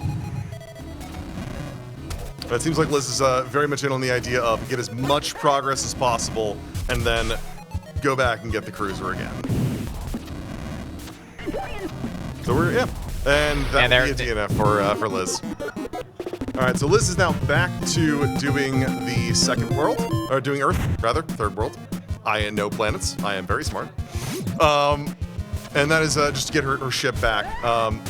Again, so a lot of it's damage management and figuring out where you can squeeze out some extra cash, what you can do, things you might be able to affect about the map to make it easier to traverse. Right.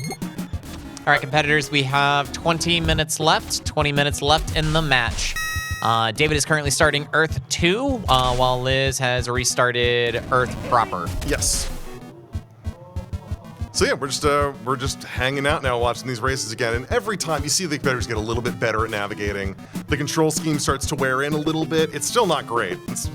Compared to the two control schemes, this is definitely the worst one. Yeah. But it's that's why it was the beta controls, the secondary. I definitely enjoyed like watching like David like thread the needle between the two like spikes when he was jumping from like one platform to another, like avoiding damage altogether. That was a really solid move. Oh yeah, and that is unfortunate. No. Those landmines do, in my recollection, I haven't played this game in a very long time. In my recollection, those landmines do exceptionally large amounts of damage. It also just kills all momentum. Yep, you get thrown in the air, it slows you down. If you're going towards an edge, you have no real control. And yeah, the spikes will also stop you dead. They'll also do some damage, but the real big damage is going to come from those landmines. I mean, honestly, at this point, like, at what point do you decide maybe I should just like restart the game from the very beginning? Yeah, I mean, the time for that is slowly dwindling away at this point. We're at the point now where doing those early stages and maximizing your money, maximizing your ship gain, it's gonna be a little tight.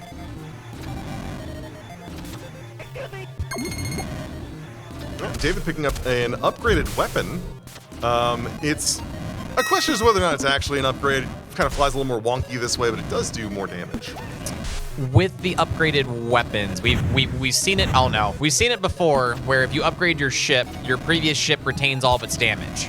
If you upgrade your weapon, does that mean your previous weapon also retains its lack there of ammo?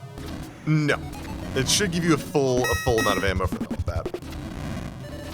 So basically, if you get an upgrade, when you revert back to your previous ship, that upgrade will be gone. So any of the in-game upgrades like that will just go away. There are a couple of others, but to my understanding, there's only like one that actually has an impact. The others looks like a turret, and I've never figured out what it does. Played this game a lot as a kid, and I still have no idea. There's a certain level of taking it safe, but there's also the big plays for the big money. Which is really what's going to determine the progress in this. What is going on David's screen? I'm just noticing all of the lag and the slowdown between all the four. Oh, jeez. That was a fireball directly to the face. So David's starting over again from Earth 1. Liz just finished up Earth 2, and she's now moving on to Earth number 3. I love this game. Unironically, I love this game. Yeah, unironically, I want to play this now. There is a two-player co-op. I don't know if it's co-op or it's racing, but it is also terrible. There's a mechanic in the co-op where if one of you would get off screen because they didn't know how to do split screen, it just pulls you, just ricochets you forward. So I think it's supposed to be two-player competitive, but like it just treats the players as a pair. Yeah. So rubber banding in like the strongest possible sense. Oh man, that's cute. I love it. Oh no. Yeah, the damage that you take, I mean, there's so much of it that is just unavoidable because, oh, slightly over the edge. Again, it's just these controls because the holding directions and not being able to smoothly do a 360 makes it so much more difficult. Plethora of fun sound effects, always fun. I highly recommend, if you see a game on Kuso and you think that game looks like it could be fun, play it. Oh, please play it. Just go digging in the garbage, pick that up, and try it out. Because you might like it, you might enjoy it. You probably shouldn't, but you might. Definitely clean it up first. Nobody wants, a dirty cartridge in your pristine, clean console. Exactly, yeah. Just wipe off the garbage juice and you'll be fine. Unless your name is, James Sutherland, who just enjoys, putting his hands into dirty toilets and whatnot, because, might do the same thing with video games, But yeah, so we're still in the middle of Earth. Currently, we're basically just seeing how far they can get through this. And with David losing all momentum with the spikes. Every time, yeah, those spikes they're incredibly tricky because you usually can traverse over them, but you get in that little section where it pops up and you're just done. You toast. You take damage and you're slowed, and it just throws you completely off. Falling is still by far the most consequential of ways that you can lose momentum. Right. It's a large amount of damage. It's just, yeah, not ideal, to say the least. Oh, that mine is so trolly. That mine is one of the worst things they've done. One of the crimes against gaming that has been done in this game. Oh. I thought you almost saved that one, Liz. The struggle is real. It seems like both of our competitors have sort of settled into the idea of, I need to protect the ship at all costs, upgrades be damned. It's just a matter of getting to this next section with a ship that is intact. And I mean, that's just kind of how you gotta play it. And that is unfortunately a DNF for David. Restarting again at Earth 1. I was gonna say, it's the difficulty curve is kind of non-existent. Yeah, what I find interesting though is I think Earth 3 might actually be easier than Earth 2. No, honestly, I think Earth 3 is easier than Earth 2, mainly because, with Earth 3, with that, suspended platform, there's no mines, there's no spikes, it's just the grenade launchers, which seem pretty easy to avoid at that point. All in all, the grenade launchers are the easiest thing to avoid. And it looks like Liz is on to Mars with her ship. So yeah, everyone's maintaining cruisers as well as Liz. So hopefully this gives her a slight upper leg, and hopefully it doesn't run into the issues that she ran into with Mars Track 2. Yeah, there should be a slight difference now at this point because you are seeing with that ship it moves a little bit faster, it's a little bit more nimble, turns faster too, and the fireball shot is quite good, especially not just for attacking people, for attacking other things as well. But yeah, it's sometimes beneficial, sometimes just cathartic to just rail a couple shots in the back of somebody, just for funsies, if you got the opportunity. And just sit there and go, this is for all my previous lives, and you just mail into them. It's for all the times that you've taken things from me, every single time.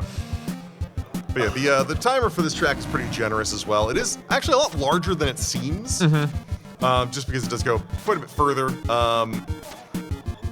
I will say at this point, I believe Earth is the largest of the tracks, but they're not. None of them are too huge or complicated yet. Yet. You will see it get way more complicated. I used to be able to reliably get to Mars as a kid on a 1cc. I mean, there are no continues, so it's all 1cc, but still. Getting to Mars is pretty tricky. The stages after it, I don't think I've ever gotten there without truly, without cheating a little bit. Right. Just a little bit. I mean, sometimes with Kuso games, you want to, and sometimes need to, especially if you want to see like further stages on in. Like especially if you're like giving it out like as a Kuso game, because like sometimes there are stages you've progressed to either as a kid or you've done it through testing, but you want to continue to see what's further ahead because you'll always have like that one competitor that is just a natural at it for no rhyme or reason. They just like touch the controller and like the game warps them to the end. Yeah, sometimes people really jive with games. And that's just sort of how it is. You find someone who finds a game they actually really enjoy playing or that they're just surprisingly good at. And that's the thing I've told like many people about Kusogrande is you may be like the most gamer of gamers. You played all sorts of games, but you are going to get that one game that just does not click with you. Oh, and I can tell you, for myself, as an experienced player, it was Sonic games. I am bad at Sonic games, and I was given one as, a version of one, we'll say, as a handout, and it just absolutely wrecked my day. Yeah, for me, it's usually like puzzle-based games, like end up being my downfall. Some of that require that sort of sideways logic. Oh, it looks like we've gotten the larger spike fields out now on Mars. You mean the giant shards of glass? Yeah! Someone had a fun time there last night and did not clean up their mess. Remember, if you break glass, just clean it up. It's not that hard. It doesn't take that long. But those are pretty substantial damage, and they are spread out throughout that whole area. So it's a little rough. That is disgusting. And I think even like the upper path is like laden with mines. So it's kind of choose your poison at that point. Which way you think is going to be the safer path to choose? And thankfully, it seems like the glass pile's a little easier to hop over. Wait. So. The ship in position 1 has a gun that can shoot backwards? Yes, he does. As it turns out, all of them do. It's just figuring out how to do it's the problem. Okay, well, that's... This is why we do not hand out a full set of controls, because this game has too much crap to just discover. It's so good. I think we're at the point now where knowing that isn't going to make a substantial impact. So I thought we were getting the Phantom Cruiser. Instead, it looks like we got a basically Superman. Yeah, a little bit. Okay. It's not as cool as the Scorpion. Scorpion looks awesome. Is that the next ship upgrade, the Scorpion? I believe it's called the Scorpion, yes. Okay. Usually in sci-fi, whenever you have like an outlaw drift that says, yeah, my ship's the Scorpion, it's like the most fantastical ship on the entire like Federation or in the entire galaxy. Oh yeah. It's gonna be good. You'll see it. But I mean, this definitely goes to the it goes for a realistic version of spaceflight, as in none of these designs are actually streamlined in any conceivable way. But they don't need to be. It's space. Exactly. They don't need to be aerodynamic. There is a weird amount of gravity for space, though, isn't it? Just a little bit. I am loving the pew pew noises from the laser cannon. Pew. Yep. Each one of the ships has some slight differences in their loadout and how much damage they do. I believe this is on Earth 3, not Earth 3, Mars 4. So make sure that's updated on the be Mars 4. So I think David is on Earth 4 right now. Yes. But yeah, this could be a clear of Mars. This is looking like it. On the speed boosters and just That's a 4th place finish. So that was Mars 3. Yeah. That was Mars 3. David is, I think, on like his last sliver of health and just. Okay, I thought you found like a glitch where you could just have like an invisible car for like a hot second. And I was about to say, okay, that's a strat. Going under the track, unfortunately, not very effective in this game. Okay, so Liz is currently on the final Oh, that's that's punishment. Just look at what they're doing. Also, the cannons now fire more. Oh, and they also have a Just lob more. effect. That's Watch an opponent get just yeeted off. It's perfect. So we have the mortars out there now, so that's, again, more damage. yeah, there's mortars. I'm noticing the speed boosters once again going in like the opposite direction to yeet you off the stage. Yep, that is the core essence of this game. Oh very my close on gosh, that on was- booster. Ugh. It's all about clean execution at this point. I was about to say, I was wondering how long it would take. Never mind, they're gone. It is fun to see your opponents clear some of your obstacles out of the way of those mines. Yeah. They are susceptible to all of this. They can lose their ships. It's just kind of hard to make it happen. Oh, and there we go. Oh no, stop by the mortar. Oh.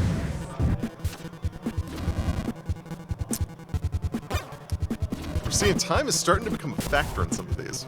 You know, I would not be surprised if like somewhere there is like a Chinese bootleg of like F-Zero that's Based on this? based off of this. Oh my, that'd be amazing.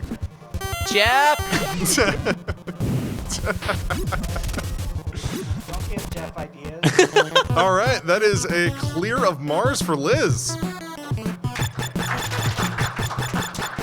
Still 25,000 for the Phantom. What's the time? 6 minutes. All right. Feel free to. I am not giving up. Yeah, so we were just about 6 minutes from the end of this Oh. match. Again, this game is pretty brutal. This stage, on the other hand, this stage is mean. And I mentioned like the stages get longer and harder. This is where it really ramps up on the length. Oh, that is disgusting. It's hard to tell what height you're at. The track back is not much better in that regard. No, But it's like no. a series of figure eights. And it just decides you're not going to make one of those things. It's got some, yeah. I would personally try to avoid skirting the edge of these. Technically, there's elevation change between these. Yes, And it's, you know. that's disgusting, and it's not your. All right, 5 minutes left, competitors. 5 minutes left in the match. You say Liz is pretty much on the last legs of that cruiser, and they're just gonna scoot on by.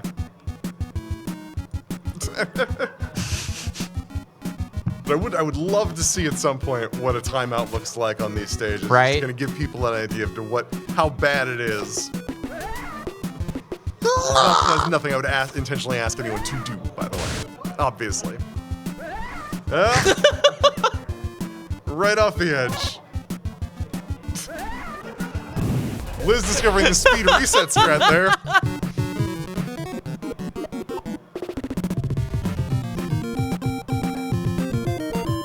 Regular old continue use.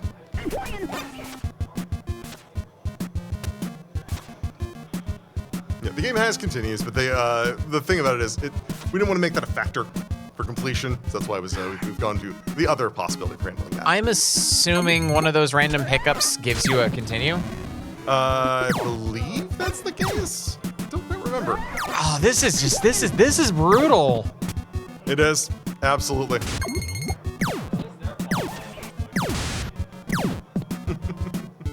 Unfortunately, so am I. Yeah, we are just rounding out this at this point. I think we've pretty much got it settled, but we know we're gonna see it through to the end. I'm Never really hoping Liz can clear Jupiter 1. Because I'm now morbidly curious what more crap they can add to this stage when it's already this difficult. Oh. Yep, just yeeting you off the side there. Like, those jumps up to this point have been very useful for side-skirting bits of the stage, but you just can't do it. No, but at this point, you're not really incentivized, especially with the like, you could probably do it going down. You can just barely see the way the angular portions of that are. Yeah. That it's an elevation change, but it doesn't tell you that. No, It it doesn't give you doesn't. a real And- strong indication. Like, especially when you're going back up, there's no indication that you're doing an elevation change. And it looks like Liz just lost her cruiser, which is kind of to be expected. I mean, the cruiser itself is it's a pretty fragile ship. Most of the ships are pretty fragile, but the cruiser itself is you trade off speed and all that for the sleekness, maybe a little lack of durability. But hey, if you get the sports package, You get the sports package, everything it looks fantastic. that comes with air conditioning and a margarita mixer. That is a ship for cruising, absolutely cruising. But it does have a wood paneling interior, and it also has a place for Pop-Tarts to cook. I will say, yeah. Don't run the toaster. Oh, we're seeing what the is stage? Wait, what?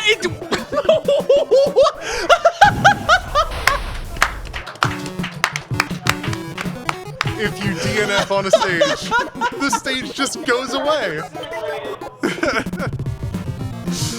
I love it so much.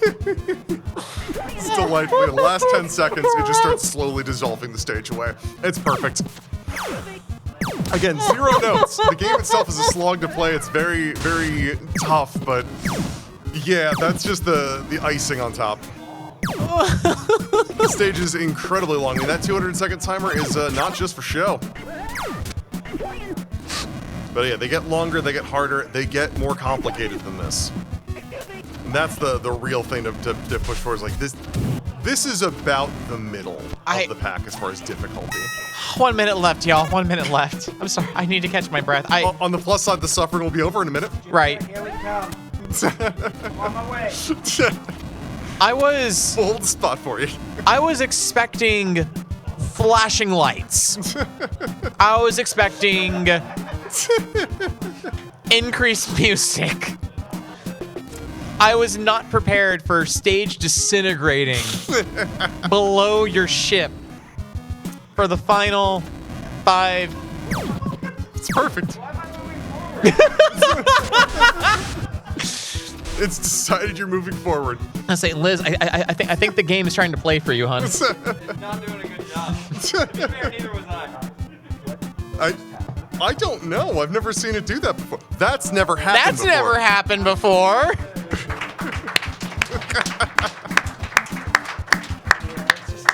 All right, and yeah. That's time, y'all. So that was Galaxy 5000. So let's hear a little bit from our competitors about how they felt. David, how does that game make you feel? My hands kind of hurt. Up to go forward is unintuitive. Yes.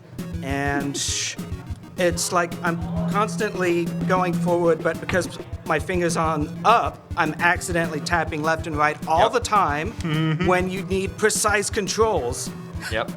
Yep. So And- it's hard. And it's impossible. Like you are always like slightly off center, so you're like not going left and right. You're going like Liz, they can't hear you. You gotta bring the mic in. Oh, I'm sorry. No, no, no. Also, it's like when you're moving, you're like kind of off center, so you're like going left and right, but you're also going slightly up, and it's impossible to just go like in exactly where you want to go. Yeah, I mean that's fixed with the other set of controls where you just hold the direction you want to go and it kind of intuitively figures it out. Activision has a lot to answer for. They've committed some crimes. This is maybe the worst. I'm so glad I got to share this. All right, so yeah, let's go into the final wrap up then. David, you want to tell people about yourself? I'm just playing whatever I feel like at any given time. So I don't know. We'll find out what happens when I get home. And Liz, you got anything you want to plug? Later tonight at 6 o'clock downstairs, I'm doing a Blood in the Clock Tower Oops All Amnesiacs game, which is going to probably explode and be terrible. So if y'all are interested in that, check it out. There we go. Is that a board game? Or? Yeah. It's a like a deductive mafia style kind of game. That sounds fun. It is not for beginners, though. All right, so I have been Greg Googlich. I've been Seth Highwind. We want to thank you guys for joining us here on our second to last day of Kusogrande Live here at AGDQ 2025. If you're here on site, please make sure you come back tomorrow, same place, same time, for our semifinals and our final match to determine who is the winner of Kusogrande Live at AGDQ 2025 this year.